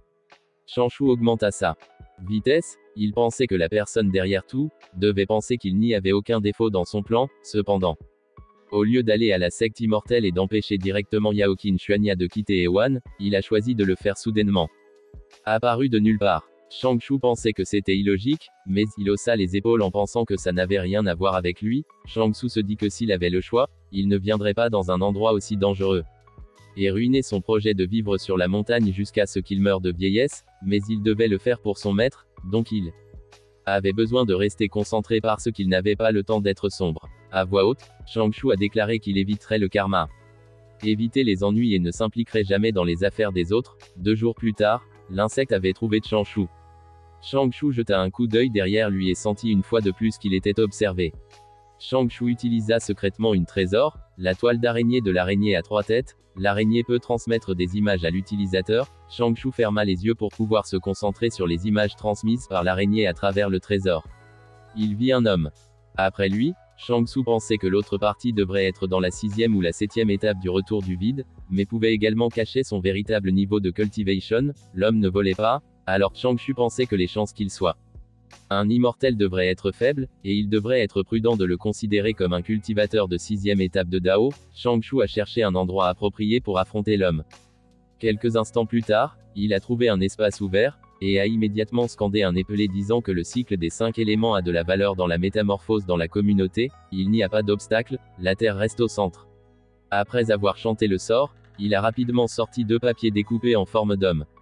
Les papiers découpés brillaient. Changshu a utilisé la technique Earth Escape pour aller sous terre, et se déplacer dans une certaine direction. Le suivant sourit et qualifia Changshu de petit ver, affirmant que Changshu ne pourrait pas s'échapper. Parce qu'il pouvait sentir son aura, dès que Changshu jaillissait de terre, l'homme ne pouvait pas m'empêcher de sourire en pensant que Changshu avait baissé sa garde parce qu'il croyait avoir échappé à l'homme. L'homme a conclu que Changshu était naïf et a rapidement balancé son épée en envoyant une lame légère vers Changshu. Lorsque Changshu regarda derrière lui, il était déjà trop tard pour qu'il puisse esquiver la lame lumineuse, incapable d'offrir la moindre résistance. Changshu a été facilement décapité par l'attaque surprise de l'homme. Alors que le corps de Changshu tombait au sol, l'homme s'est révélé. Comme il ne lui a fallu aucun effort pour tuer Changshu, l'homme était convaincu que Changshu n'était en effet que dans l'au-delà. Cependant, pour une raison quelconque, la main de Changshu bougeait toujours et l'homme ne le remarqua pas. Pendant qu'il rengainait son épée, l'homme s'approcha avec confiance de Changshu, dont le corps décapité saisirent soudainement l'homme par la cheville. L'homme a été choqué, et a immédiatement coupé la main qui lui attrapait la cheville et s'éloigna rapidement, juste au moment où il parvenait à prendre une certaine distance. Le corps décapité de Changshu explosa, révélant un papier découpé. L'homme s'est rendu compte que ce n'était qu'un piège alors qu'il s'éloignait. L'homme a ordonné à Changshu pour sortir pendant qu'il regardait autour de lui. La cheville de l'homme fut saisie par une main qui sortait de le sol en dessous de lui. Cette fois-là, l'homme a réagi trop tard, la main a explosé, révélant l'autre coup de Changshu, la poudre immortelle étourdissant. L'homme remarqua immédiatement que quelque chose n'allait pas avec la poudre, mais il en avait déjà inhalé un peu. Il ne pouvait s'empêcher de jurer, il sentait que son corps devenait lourd et il ne pouvait pas canaliser son ki. Le corps de l'homme refusait de l'écouter, l'homme a même perdu la capacité de tenir sa lame. Soudain, les yeux de l'homme s'écarquillèrent alors qu'il fixait quelque chose devant lui. Changshu s'était révélé, il tenant un parapluie avec des rubans sur les côtés. Le parapluie avait des motifs méticuleux et des pierres précieuses incrustées dessus. Changshu a utilisé son trésor du Dharma qu'il a lui-même fabriqué, le parapluie au trésor qui change le ciel. Changshu a mis le manche du parapluie entre ses paumes, il s'est ensuite frotté les mains, ce qui a fait tourner le parapluie puis il l'a relâché. Le parapluie tournait si vite qu'il s'élevait dans le ciel, produisant des anneaux lumineux dorés tout au long du chemin. Le parapluie au trésor qui change le ciel s'est activé, avec où il se trouvait comme centre, isolé du monde extérieur. Changshu sourit comme s'il appréciait le magnifique parapluie et l'anneau d'or. les lumières qu'il produisait ramenant sa concentration sur le combat. Changshu utilisa ensuite le sort dharmique appelé homme formant du papier. Alors que les 3 effigies de papier étaient encore en formation, Changshu leur ordonna immédiatement d'attaquer. Il sortit un arbalète et l'attirait vers l'homme. La flèche et ses clones se sont approchés de manière menaçante de l'homme qui le suivait. La tête de l'homme a été repoussée lorsque la flèche a touché son front, laissant chaque partie de son corps ouverte aux attaques. Les clones de Changshu avaient déjà réduit la distance sur lui sous différents angles. Les 3 clones de Changshu, lançant simultanément des épingles vers l'homme, les épingles étaient recouvertes d'une aura dorée qui donnait l'impression qu'elle pouvait percer n'importe quoi. L'homme a été percé sans défense entre ses sourcils, sa poitrine et son abdomen. Changshu a utilisé la technique de scellement des 3 esprits et de suppression de la technique des 7 corps. Une lumière dorée rayonnait de la zone où Changshu et l'homme se battaient. Les lumières semblaient provenir du feu que les clones de Changshu soufflaient vers l'homme, pendant que ces clones s'occupaient de l'homme. Changshu a fait un signe avec sa main, puis a commencé à chanter un sort. Il a utilisé un sort dharmique en esprit bannissant l'incantation. L'homme qui était brûlé par le clone de Changshu s'est lentement transformé en cendre. Après un certain temps, le corps de l'homme a été complètement brûlé. Ne laissant que son âme, Changshu utilisa rapidement la perle conservatrice d'âme pour préserver l'âme de l'homme, pendant une courte période. Tandis que l'âme de l'homme était absorbée par l'âme perle préservant au sommet de la paume de Changshu. Quand il eut fini, il a ordonné à l'une des effigies du journal de se débarrasser du ressentiment et du karma en lisant le Sutra du Salut. La malédiction légendaire de renaissance et la malédiction de destruction de bénédiction. Quelques instants plus tard, Changshu rassembla les objets qui appartenaient à l'homme, puis les a mis près des cendres de l'homme. Changshu a pris la bague de l'homme pour éviter les accidents. Il a enveloppé la bague avec une couche de ki, et la laissa dans la pochette de rangement marquée paradis numéro 4, puis il récupéra son dharma qu'il avait lui-même créé. Chérissant le parapluie au trésor qui change le ciel, il a tenu fermement le manche puis l'a fermé. Changshu a déclaré que le combat lui a coûté des effigies en papier qui ont demandé beaucoup d'efforts à peaufiner, mais il pense que cela en vaut la peine puisqu'il a obtenu l'âme de l'homme en échange. Changshu sentit l'insecte qui le suivait, il utilisa rapidement ses doigts pour le couper. Il l'a réduit de moitié après avoir tué l'insecte. Changshu avait fini avec tout ce qu'il avait besoin de faire dans cette zone, alors il a décidé. Pour partir immédiatement, il a utilisé l'évasion terrestre pour sortir furtivement de la zone. Alors qu'il était sous terre, Changshu a sorti le conservateur d'âme. Les perles de conservation de l'âme peuvent être utilisées pour examiner des fragments de souvenirs stockés à l'intérieur de l'âme. En jetant un coup d'œil aux souvenirs de l'homme, Changshu a découvert que le nom de code de l'homme était l'assassin tourterelle, était un cultivateur dans la 2e étape du Dao et que la cible de son employeur était son pendentif de communication. L'assassin était censé le briser et attirer Juju, quand que Juju viendrait. Les compagnons de l'assassin attaqueraient le groupe de Wang Kai, puis les utiliseraient comme appât et piégeraient Juju à l'intérieur de la formation. Changshu pense que la vraie cible doit être Yaoqin Xuanya, la 6e princesse, mais il ne vise pas à le faire tuer là, ce qui signifie qu'il y a un complot plus important derrière tout ça. Changshu imagine Yaoqin Xuanya sur le point d'être attrapé par plusieurs mains, puis il se demanda qui était derrière tout ça. Changshu était toujours en train de vérifier les souvenirs de l'assassin. Quand ses yeux s'écarquillèrent soudainement, il se souvint que Yuan Qing appartenait à une famille noble qui se bat pour le couronne dans le même pays que Yaoqin Xuanya. Changshu pense que la personne qui a tout planifié devrait être Yuan Qing. Pendant ce temps, dans la région sud-est du continent central, près de la mer immortelle, les disciples de la secte se sont battus contre les démons qui infestaient cette région. 2 disciples masculins semblent avoir du mal à gérer 2 démons qui ressemblaient à des homards. Ling qui fait partie du groupe lui a soufflé la poudre sur sa main vers les 2 démons. Les 2 démons étaient hébétés dès qu'ils inhalaient la poudre qui s'était répandue, en dégainant son épée. Elle fut étonnée par l'effet de la poudre empoisonnée que Changshu créait, alors qu'elle était tuant sans effort les 2 démons de jour. Ling se demanda si Changshu était en sécurité. Le continent Nord est si dangereux que même un seul insecte pouvait tuer un immortel. Ling était ennuyé. Changshu dit toujours aux autres de jouer la sécurité mais il part et prend des risques lui-même. Les 2 démons hurlèrent de douleur dès qu'ils reprirent leurs esprits après. En recevant l'attaque de Ling, les 2 cultivateurs masculins qui ont vu les techniques de Ling ont rougi en la regardant avec admiration. Alors qu'elle tournait le dos au démon mort, Ling se plaignit que Changshu n'avait même pas amené son esprit intelligent et courageux. Alors qu'elle s'éloignait, la sœur cadette dit à Ling qu'il y avait un danger derrière elle. Quand elle regarda en arrière, elle ne put s'empêcher de s'exclamer lorsqu'elle vit 6 démons ressemblant à des homards sauter vers elle. Les yeux de Ling s'écarquillèrent. On aurait dit qu'elle ne savait pas quoi faire dans cette situation. Les démons ressemblant à des homards étaient déjà là. près d'elle, mais sa force seule n'était pas suffisante pour faire face à 6 d'entre eux simultanément. Les 2 disciples mâles de la secte qui étaient avec elle étaient tous occupés à se défendre contre un démon ressemblant à un homard. La seule chose qu'ils pouvaient faire à ce moment-là était de crier.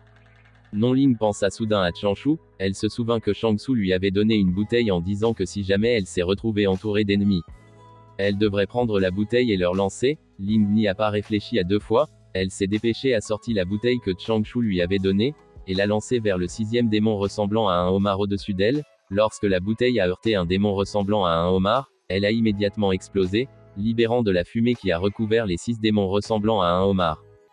Dès qu'ils ont inhalé la fumée, les yeux du démon ressemblant à un homard sont devenus blancs. Quelques instants plus tard, leurs corps ont commencé à fondre, se transformant en gouttelettes. Lorsque les gouttelettes ont été exposées à la lumière du soleil, un arc-en-ciel est apparu. Ling n'a pas pu aider mais regardait le magnifique paysage au-dessus d'elle. Elle reste là et prend son temps à regarder l'arc-en-ciel. C'était tellement joli qu'elle ne pouvait tout simplement détourner le regard. Pendant ce temps, dans la forêt au trésor du chaos, les campagnes de la tourterelle de se sont rassemblées et avons eu une discussion. L'un des assassins a dit que quelque chose n'allait pas. Il a informé les autres que l'aura de la tourterelle avait disparu et que le disciple immortel avait également disparu. Il dit qu'il était possible que la tourterelle a tué le disciple, a pris ses affaires et s'est enfui du groupe de 4 assassins. Quelqu'un qui semblait être le chef a dit qu'il devrait simplement oublier ça. Puis il a demandé aux autres si le tableau était prêt. L'un des assassins a confirmé que le tableau était prêt. Il a dit qu'il pourrait certainement piéger l'immortel avec. L'assassin qui semblait être le leader a exprimé sa satisfaction. Il a dit qu'il procéderait comme prévu. Puis il a ordonné l'un des assassins pour dire à leur 4e jeune maître de commencer à attirer l'immortel vers lui. Il a dit que ils utiliseraient ce temps pour attraper les 2 autres disciples et les jeter à l'intérieur du réseau de piégeage du dragon. Puis Juju n'aurait d'autre choix que de les poursuivre. Le chef des assassins rappela à ses compagnons que l'affaire concerne leur pays, donc ils ne doivent pas manquer de prendre le contrôle de la 6e princesse, et leur 4e jeune maître peut également réaliser ce qu'il veut en même temps. Ses compagnons ont reconnu ces paroles et ont immédiatement continué leur chemin pour accomplir la tâche qui leur a été confiée. Une demi-journée plus tard, Yuan Qing a rompu le jade de communication de Yao Qin-Xuanya. Yao Qin-Xuanya était assise par terre, tenant son bras gauche. Elle semblait avoir été blessée par Yuan Qing. Quand Yuan Qing a lancé la jade de communication de Yao Qin-Xuanya, elle a demandé une explication pour ses actions. Yuan Qing a sorti une boîte et a dit à Yao Qin-Xuanya qu'il voulait juste discuter de quelque chose avec elle. Soudain, un assassin est apparu derrière Yuan Qing, l'informant que Juju a mordu à l'hameçon. Lorsque Yuan Qing a ouvert la boîte, un verre a été révélé à l'intérieur. Yuan Qing a affirmé que c'était une gelée d'amour et qu'il l'utiliserait pour être la seule personne dans le cœur de Yao Qin-Xuanya. Yao Qin-Xuanya a dit à Yuan Qing qu'il était méprisable, mais il a ignoré ses insultes. Il s'est approché du Yao Qin-Xuanya impuissant. Pendant ce temps, Juju et Ewan s'envolèrent à la hâte vers le sud-est. Juju demanda à Ewan de la suivre parce que le signal de Yao Qin-Xuanya venait de là. Soudain Juju reçut un autre signal qu'elle ne pouvait pas aider mais maudire. Le signal signifiait que Wang Kai et Liu Yane étaient également en difficulté. Elle maudit encore une fois en réalisant qu'elle ne pouvait pas être à 2 endroits en même temps. Voyant Juju troublé, Ewan suggéra qu'ils devraient se séparer, disant qu'il ira sauver la princesse. Ewan dit à Juju que les 2 autres sont plus loin et que sa cultivation est plus haut que le sien, pour qu'elle puisse y arriver plus rapidement. Juju serra les dents en essayant de se convaincre que ça devrait aller puisqu'Ewan était le garde de Yao Qin-Xuanya. Elle n'a pas le temps de réfléchir donc elle n'avait pas d'autre choix que d'être d'accord. À contre-cœur, elle s'est immédiatement envolée vers la direction de Wang Kai et de Liu Yane tout en disant à Ewan de s'assurer que Yao Qin-Xuanya n'est pas blessé. Quand Juju était absent, Ewan a révélé un sourire simultanément à l'endroit où venant le signal de Wang Kai. Wang Kai et Liu Yane sont allongés à plat sur le sol alors qu'ils s'éloignaient. L'un des assassins se plaignait de l'entêtement des 2 hommes, puis il a demandé à ses compagnons pourquoi ils ne tuaient pas Wang Kai et Liu Yane. L'assassin devant a dit que s'il tuait les 2, Juju pourrait entrer en colère, et qu'il devrait simplement aller et rencontrer d'abord Ewan. Dans le ciel de la forêt au trésor du chaos, un nuage qui volait très vite a été vu. Quand Juju a vu les corps de Wang Kai et de Liu Yane, elle a immédiatement manœuvré le nuage pour qu'il vole vers les 2 qu'elle a découverts. Elle a appelé leur nom, cherchant apparemment une réponse pour savoir s'il était vivant ou non, alors que Wang Kai et Liu Yane ne l'ont pas répondu. L'anxiété de Juju a augmenté, elle a sauté du nuage pour pouvoir immédiatement atterrir sur le sol, puis elle a immédiatement vérifié si Liu Yane respirait toujours. Elle a été soulagée lorsqu'elle a découvert que les 2 étaient juste inconscients. Juju a ramassé Wang Kai et Liu Yane, elle était heureuse d'avoir laissé Ewan aller voir Yuan Qing et Yao Qinchuanya, elle a alors décidé de prendre les deux d'abord dans un endroit sûr, sans se soucier des épais miasmes sur le sol. Juju a marché pendant un certain temps en portant Wang Kai. Et Liu Yane, quelques instants plus tard, elle eut soudain l'impression de tourner en rond. Juju maudit, elle réalisa qu'elle était tombée dans un tableau d'illusions, elle se sentit inévitablement frustrée pour ne pas y avoir pensé plus tôt, cela lui vienne finalement à l'esprit qu'Ewan avait eu pour objectif de l'attirer dès le début. Juju avait l'impression que la véritable cible était Yao Qinchuanya et Yuan Qing, elle a crié à plein poumon en disant que s'il avait ce qu'il faut, il devrait venir la combattre, et qu'il ne devrait pas se qualifier de pratiquant si tout ce qu'il pouvait faire était d'utiliser ses astuces maléfiques. À cause du cri de Juju, les insectes autour de la zone ont été dérangés et un grand groupe d'insectes a furieusement volé vers l'emplacement de Juju. Pendant ce temps, quelque part au fond de la forêt au trésor du chaos, Chanshu regardait la petite carte. Il avait du mal à trouver l'herbe émancipatrice immortelle. Soudain, une sorte de liquide tomba sur le petit carte. Lorsque Chanshu vit que la partie de la carte où la goutte de liquide est tombée brûlait lentement, il réalisa qu'il y avait un pluie acide. Chanshu s'est immédiatement couvert d'une aura verte et a commencé à s'enfuir. Il ne pouvait s'empêcher de demander à l'herbe pour arrêter de jouer à cache-cache avec lui. Chanshu se plaignait à l'herbe parce qu'il avait failli fondre à cause des pluies acides. Il a ensuite sauté d'une falaise et a fait exploser le flanc de la montagne pour ouvrir une grotte dans laquelle il s'est immédiatement rendu à l'intérieur pour se cacher. Mais avant de fermer la grotte, il décida d'utiliser la toile d'araignée de l'araignée à 3 têtes pour explorer les environs. Lorsque l'image à l'extérieur de la grotte lui fut transférée, il fut intrigué, il se pinça les doigts pour prédire sa chance avant de quitter la grotte.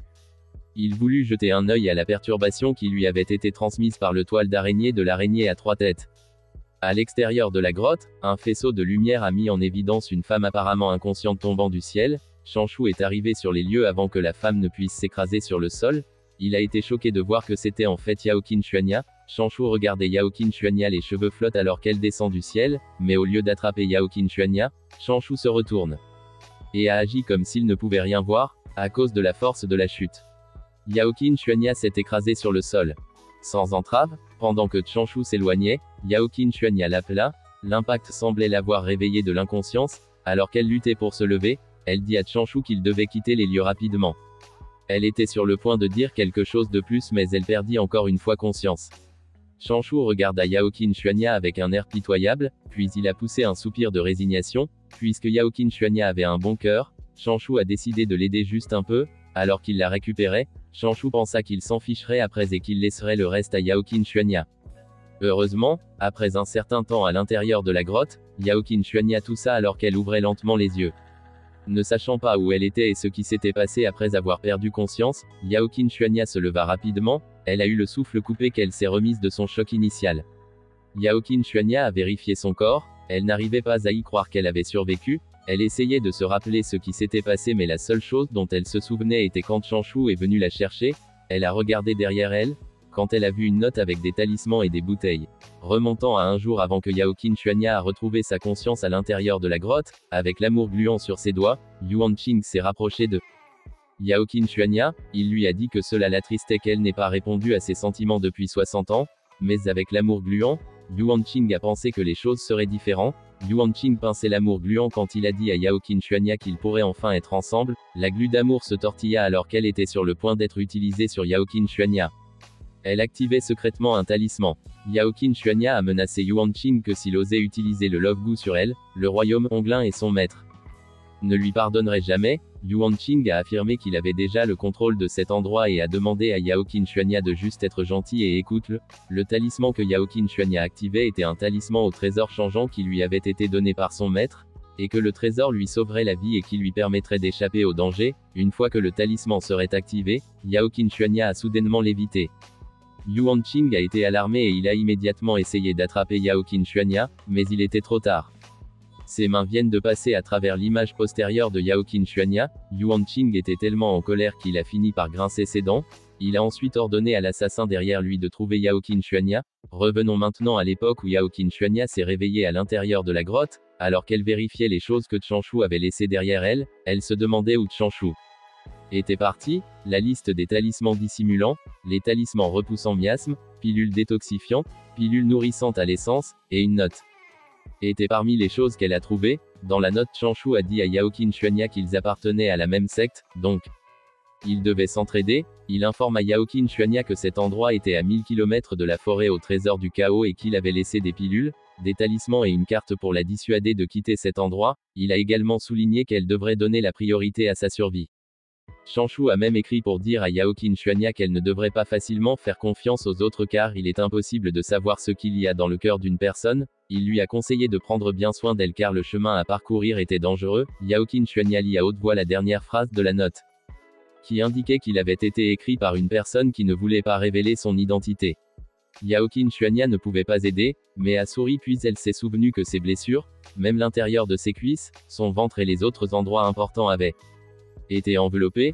Soudain, le visage de Yaoqin Xuanya est devenu rouge quand elle a réalisé quelque chose. Elle a giflé ses joues se rappelant que non seulement Changshu l'avait sauvée, mais qu'il avait également soigné ses blessures afin qu'elle n'ait plus aucune chance de douter de ses intentions. Yaoqin Xuanya croyait également que Yaoqin Xuanya souffrait d'une maladie qui lui provoquait des convulsions dès qu'il touchait une femme. Elle pensait que Changshu avait enduré la douleur pour la soigner et pansait ses blessures. Elle serra dans ses bras le mot que Changshu avait laissé derrière lui. Yaoqin Xuanya pensa que si elle avait l'opportunité de rembourser Changshu dans l'avenir, elle n'hésiterait pas. Entre-temps, à l'extérieur de la grotte, Changshu a dit et a déclaré que rencontrer Yaoqin Xuanya était vraiment un coup de malchance. La route qu'il lui avait tracée était vers le sud-ouest alors qu'il se dirigeait vers le nord-ouest. D'un ton sarcastique, Changshu remarqua que c'était dommage qu'il se dirige dans des directions différentes. Changshu continua son chemin vers le nord-ouest ne voulant pas revoir Yaoqin Xuanya. Quelques jours plus tard, Yaoqin Xuanya a utilisé 9 esprits de retourner à l'origine. Elle a détruit le rocher qui bloquait la sortie de la grotte. Yaoqin Xuanya a apprécié Changshu pour avoir utilisé un rocher pour cacher la grotte pour elle. Elle était déterminée à survivre et à rembourser sa dette envers Changshu. Après s'être volée, Yaoqin Xuanya a sauté hors de la grotte. Elle a ensuite sorti la carte que Changshu lui avait laissée, et a réalisé qu'elle était censée aller au sud-ouest. Yaoqin Xuanya est restée un bon moment à penser au sud-ouest. Elle avait en fait un problème de direction et ne savait pas dans quelle direction se trouvait le sud-ouest, mais elle a haussé les épaules et a décidé de choisir une direction en fonction de son instinct, pensant que cela ne devrait pas être une erreur. Yaoqin Xuanya se précipita alors dans la direction où Changshu était allé. Simultanément pendant qu'il courait, le corps de Changshu tremblait. Il ne pouvait s'empêcher de se demander pourquoi il avait soudainement un mauvais pressentiment. Quelques heures plus tard dans la nuit, Changshu a allumé un feu de camp juste au bord du lac. Il était presque à court de salive de jeunes dragons cramoisis. Tout au long de son voyage il avait rassemblé une tas d'herbes spirituelles différentes et attrapé des insectes spirituels, mais il n'avait trouvé aucune trace de l'herbe émancipatrice immortelle. Changshu qui ne pouvait s'empêcher de penser que la chance de son maître était un peu trop minable alors qu'il regardait la lune. Changshu fut alarmé quand il vit des oiseaux s'envoler désespérément. Il se redressa immédiatement après avoir remarqué la collision de force près de sa zone. En regarder de plus près, Changshu a vu qu'il y avait des cultivateurs se battant devant lui. Il venait juste de finir de chercher dans tous les endroits possibles et soudain, une bagarre se déroulait devant lui. Changshu se demanda si c'était un signe pour qu'il parte. Il se souvint du dicton selon lequel qu'il ne faut pas rester sous un mur qui tombe. Changshu a décidé de simplement penser à une autre façon d'aider son maître mais quand il était sur le point de partir, il remarqua qu'au flanc de la falaise il y avait une herbe émancipatrice immortelle. Sachant qu'il y avait une herbe émancipatrice immortelle là-bas, Changshu ne pouvait plus la quitter. Il commençait à penser que la malchance de son maître allait le faire tuer, près de l'herbe émancipatrice immortelle. Un énorme reptile rampait sur un tas d'ossements humains. Changshu s'est exclamé après avoir vu le reptile qui était un serpent ondulé à 3 yeux. Changshu se trouva lui-même dans une situation gênante. Il pensait que le serpent devrait être sur le point de devenir immortel pour qu'il l'alerte même s'il voyageait sous terre. Et s'il le combattait de front, il pourrait peut-être le battre mais il y avait trop variable. Changshu ne voulait pas prendre de risque alors il a décidé de simplement penser à un plan plus stable. Changshu avait alors pensé profiter des cultivateurs qui se battaient en avant, mais quand il a observé le combat, il a découvert que c'était en fait Yaoqin Xuanya en train de se battre contre les 4 assassins. Changshu était perplexe qu'il soit tombé sur Yaoqin Xuanya encore une fois. Il ne pouvait s'empêcher de penser que Yaoqin Xuanya était un peu trop toxique. Changshu était tellement convaincu que Yaoqin Xuanya était toxique qu'il voulait changer son nom en Xuanya toxique. Il ne pouvait pas comprendre pourquoi il a quand même fini par rencontrer Yaoqin Xuanya même après s'être préoccupé de lui et avoir tracé un itinéraire. Changshu se força à se calmer et commença à réfléchir à un moyen de sortir de cette situation.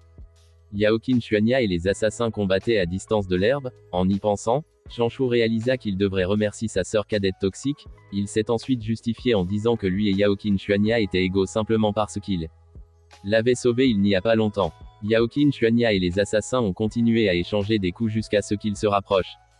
Là où se trouvait le serpent ondulé à 3 yeux, les assassins étaient implacables. Ils poursuivirent entourèrent Yaoqin Xuanya. Changshu pensait que Yaoqin Xuanya et les assassins ne suffiraient pas à distraire le serpent. Quand il remarqua qu'il y avait en fait 2 autres auras qui n'avaient pas encore attaqué, alors il concentrait son attention sur les 2 auras. Changshu a vu le général Ewan et Yuan Qing. Il a pensé que la seule raison pour laquelle il se retenait était parce qu'il voulait capturer Yaoqin Xuanya, et qu'il devrait utiliser l'incantation du discours du vent. Il a informé Yaoqin Xuanya qu'elle faisait face au nord, puis il lui a demandé de se déplacer de 8 mètres vers le sud-ouest. Yaoqin Xuanya était occupée à se défendre lorsqu'elle entendit le message de Changshu. Elle reconnut immédiatement que c'était Changshu, mais elle se demandait pourquoi il était là. Changshu guida Yaoqin Xuanya en lui disant de continuer de 2 mètres. Yaoqin Xuanya n'a pas interrogé Changshu, elle a juste suivi ses instructions avec obéissance. Changshu a continué à donner des instructions à Yaoqin Xuanya lui disant de prêter une attention particulière à la contre-attaque pour contrôler son expression, pour que ses ennemis ne deviennent pas méfiants et se déplacer de 3 mètres vers l'ouest puis de 5 autres mètres vers le sud-ouest. Les assassins furent stupéfaits lorsque Yaoqin Xuanya les dépassa rapidement. L'un des assassins a ordonné aux 3 autres de poursuivre Yaoqin Xuanya et de ne pas la laisser s'échapper. Changshu a souri en voyant que Yaoqin Xuanya avait réussi à attirer les assassins. Il ordonna à Yaoqin Xuanya d'avancer de 4 mètres pour au sud puis 6 mètres à l'est. Changshu n'a pas oublié de prévenir Yaoqin Xuanya qu'il y avait une bête venimeuse là qui les avait déjà remarqués. Il ne pouvait vraiment pas laisser sa sœur cadette mourir. Alors Changshu devait garder en surveillant les mouvements du serpent, qui a pensé à l'idiome qui dit que la fleur n'avait même pas été moulue pour que l'âne ne puisse pas être tué pour être grillé. Il se demandait à quel point les poursuivants de Yaoqin Xuanya seraient horrifiés. C'est quand ils verront le serpent. Yuan Qing semblait devenir anxieux. Il a ordonné à Ewan de ne pas laisser Yaoqin Xuanya s'enfuir encore une fois. Ewan a assuré Yuan Qing qu'il n'avait pas à s'inquiéter en disant qu'il venait juste de négliger la possibilité que Yaoqin Xuanya ait un trésor salvateur la dernière fois. Sachant que le pouvoir dharmique de Yaoqin Xuanya s'épuisait, Ewan a dit qu'une fois que Yaoqin Xuanya aurait atteint le bord de la falaise, il sortirait pour faire pression. Il a ensuite dit à Yuan Qing que le moment venu, il lui suffirait d'apparaître à côté de Yaoqin Xuanya et de plaider pour elle. Ewan a dit que Yaoqin Xuanya serait certainement touché. Yuan Qing a remercié Ewan pour son travail acharné. Yuan Qing était confiant que tant qu'il planterait l'amour gluant, Yaoqin Xuanya serait à lui. Changshu simultanément dit à Yaoqin Xuanya d'avancer de 3 mètres vers l'est puis de 9 mètres vers le sud-ouest. Il lui dit alors qu'elle devait écouter soigneusement quand il a fait signe. Changshu a fait remarquer à Yaoqin Xuanya qu'elle devait sauter dans dodge avec toutes ses forces sans hésitation. Yaoqin Xuanya a reconnu de manière interrogative les paroles de Changshu. À ce moment-là, il vit que l'attention du serpent à 3 yeux était dirigée vers Yaoqin Xuanya et les assassins. Changshu a immédiatement demandé à Yaoqin Xuanya de sauter. Yaoqin Xuanya a sauté rapidement en esquivant une frappe de l'un des assassins sans s'arrêter. Yaoqin Xuanya sauta sur la falaise, laissant les assassins derrière. Les assassins voulaient poursuivre Yaoqin Xuanya mais ils furent bloqués par une explosion soudaine, avant de pouvoir trouver un façon de courir après Yaoqin Xuanya. S'exclama l'un des assassins, remarquant qu'il y avait quelque chose derrière eux quand ils se retournèrent. Ils reculèrent inconsciemment, terrifiés par le regard du serpent à 3 yeux.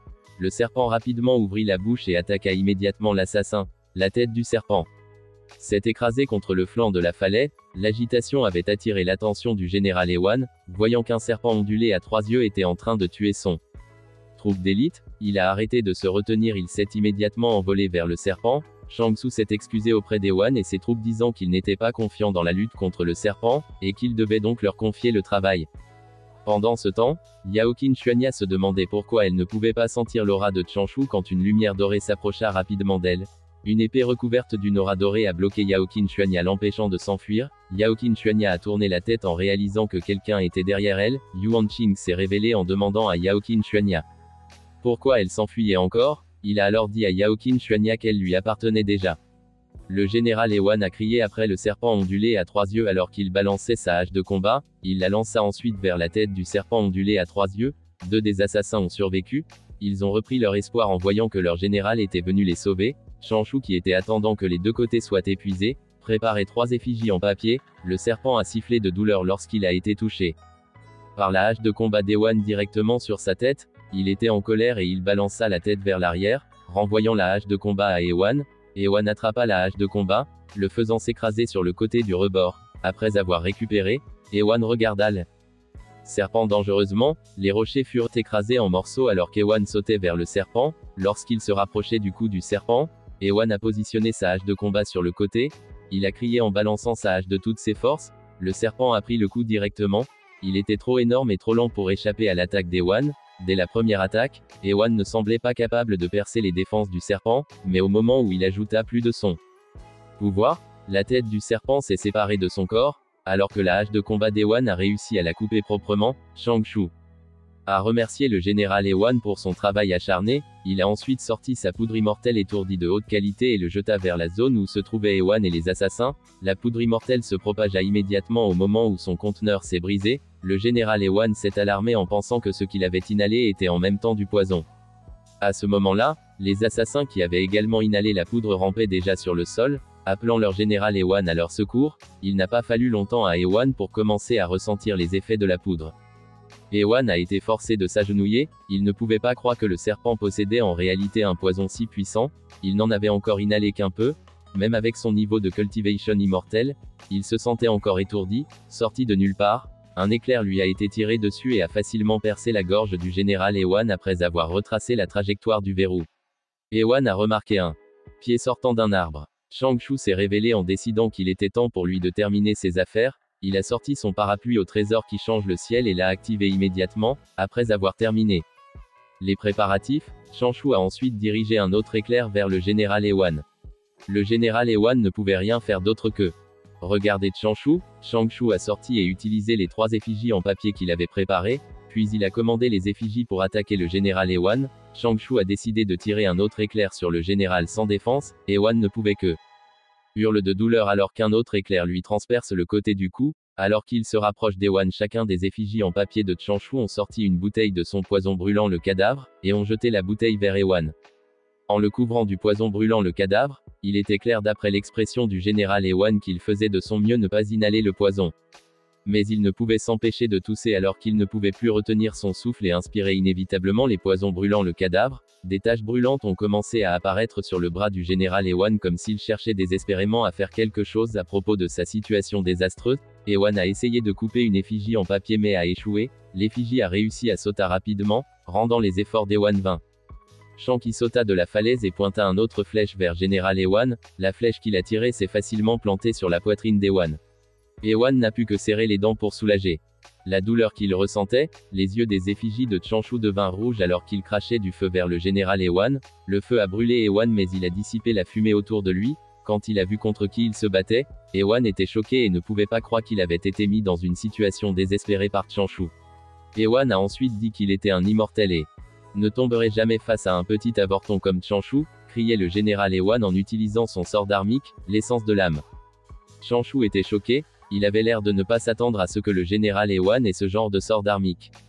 Ewan a dit à Changshu de mourir alors qu'il balançait son bras et nommait une paume vers Changshu. Changshu voulait s'éloigner rapidement. Mais une main lui saisit la cheville l'empêchant de s'échapper. Changshu baissa les yeux et vit l'un des assassins rampant sur le sol en tenant désespérément la cheville. Changshu a paniqué. Il fit de son mieux pour se libérer de la poigne de l'assassin, mais tout ce qu'il pouvait faire était de regarder avec de grands yeux la paume de l'essence de l'âme d'Ewan qui était déjà devant lui. Changshu, qui était toujours maintenu en place, a directement pris l'essence de l'attaque des âmes, sachant que sa paume avait déjà brisé le haut du corps de Changshu en morceaux. Ewan ne s'est pas soucié d'une attaque de suivi. Ewan a exprimé son appréciation envers les sorts dharmiques de Changshu, mais il pensait que c'était dommage que Changshu n'ait pas atteint l'immortalité. Le général Ewan était sur le point de dire plus de choses mais il s'arrêta de parler quand il remarqua quelque chose derrière. Quand il s'est retourné, il a vu des clous voler vers lui, apparemment sous le choc et la confusion.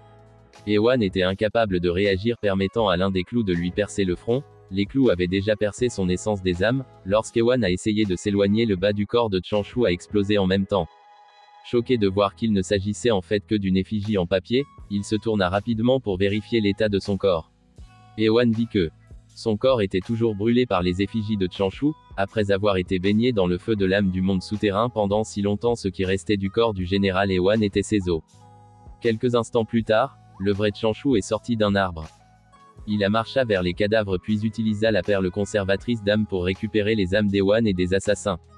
Il a fallu quelque temps avant que Changshu ait fini de rassembler toutes les âmes et de brûler tous les cadavres. Il a ensuite stocké les 3 effigies en papier qui étaient encore utilisables. Il n'a perdu qu'une seule effigie en papier tout au long du combat. Changshu s'est senti déçu qu'il n'avait qu'une hache et une pochette au trésor dharmique. Il ne pouvait s'empêcher de se demander pourquoi Ewan était si pauvre malgré étant un immortel, mais sa déception a été rapidement effacée après avoir finalement acquis l'herbe émancipatrice immortelle qu'il cherchait. Changshu avait récupéré le cadavre du serpent. Il pensait fabriquer du poison que sa sœur cadette pouvait utiliser pour se protéger, pendant qu'il regardait la pochette. Changshu sourit, il se sentit plutôt optimiste et heureux puisqu'il avait déjà fini ce qu'il devait faire, pendant qu'un oiseau volait paisiblement, une épée passa soudainement devant lui. L'oiseau aurait été transpercé s'il n'avait pas réagi assez rapidement. L'épée est venue de Yao Qinchuania qui faisait face à Yuan Qing. Yao Qinchuania a envoyé les épées autour d'elle vers Yuan Qing qui était déjà couvert de bleu ne pouvait que serrer les dents. Alors qu'il se défendit désespérément des épées de Yao Qinchuania, Changshu jeta un coup d'œil derrière un rocher. Il voulait quitter mais décida d'y jeter un coup d'œil. Changshu observa Yuan Qing, voyant que le soi-disant disciple de rang 2 de son génération avait du mal à se défendre. Changshu a émis l'hypothèse que sa cultivation de manger des pilules devait en être le résultat. Les rochers Yuan Qing se tenaient étaient réduits en morceaux par les épées de Yao Qinchuania. Yuan Qing a reculé pour esquiver les épées et être sur une meilleure base. Yuan Qing éternua en inhalant un peu de la poussière autour de lui. Yao Qinchuania pensait que même si Yuan Qing avait fait une chose aussi méprisable, il était toujours un disciple intérieur de leur secte. Elle a décidé de simplement le ramener et de laisser la secte décider de sa punition.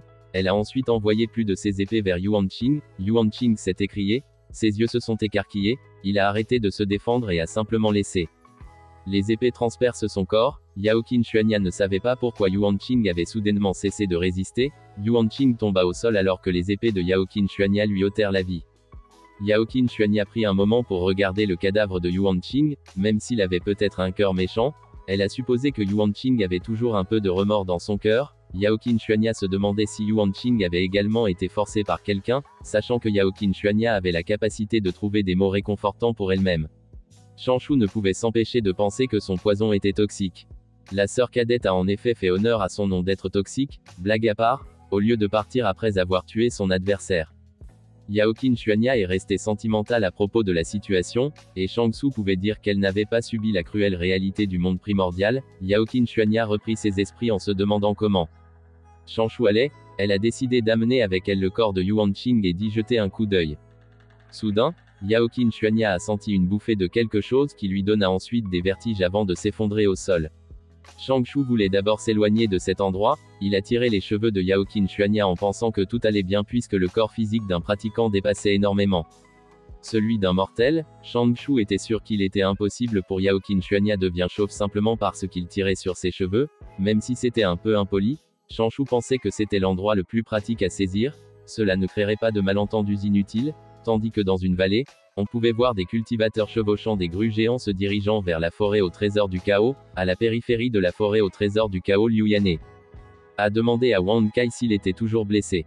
Wang Kai a dit à Yuan Qing qu'il allait bien. Il s'est ensuite excusé de l'avoir fait s'inquiétude. Juju était encore plus irritée en voyant les deux disciples flirter devant elle. Elle voulait que le tableau pose. Déjà Juju a décidé de se calmer.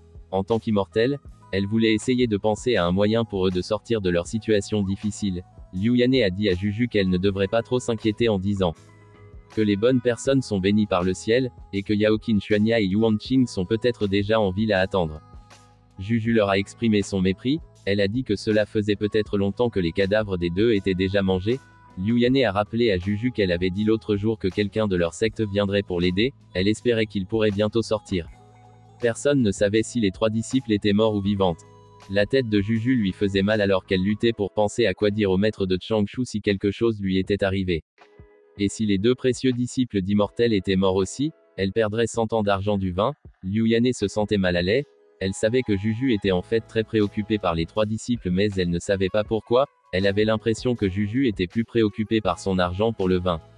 De nulle part, ils ont remarqué un mouvement de l'extérieur du tableau. Juju s'est exclamé quand quelqu'un lui a soudainement demandé si elle avait admis son erreur. Juju était terrifiée pensant que c'était son maître. La personne extérieure au groupe a lancé 2 assassins devant Juju. Liu Yane les reconnut immédiatement en disant que ces assassins étaient ceux qui les avaient attaqués. Liu Yan'e ne pouvait pas s'empêcher de demander si le grand maître était personnellement venu les aider, lorsque la formation commença à se briser.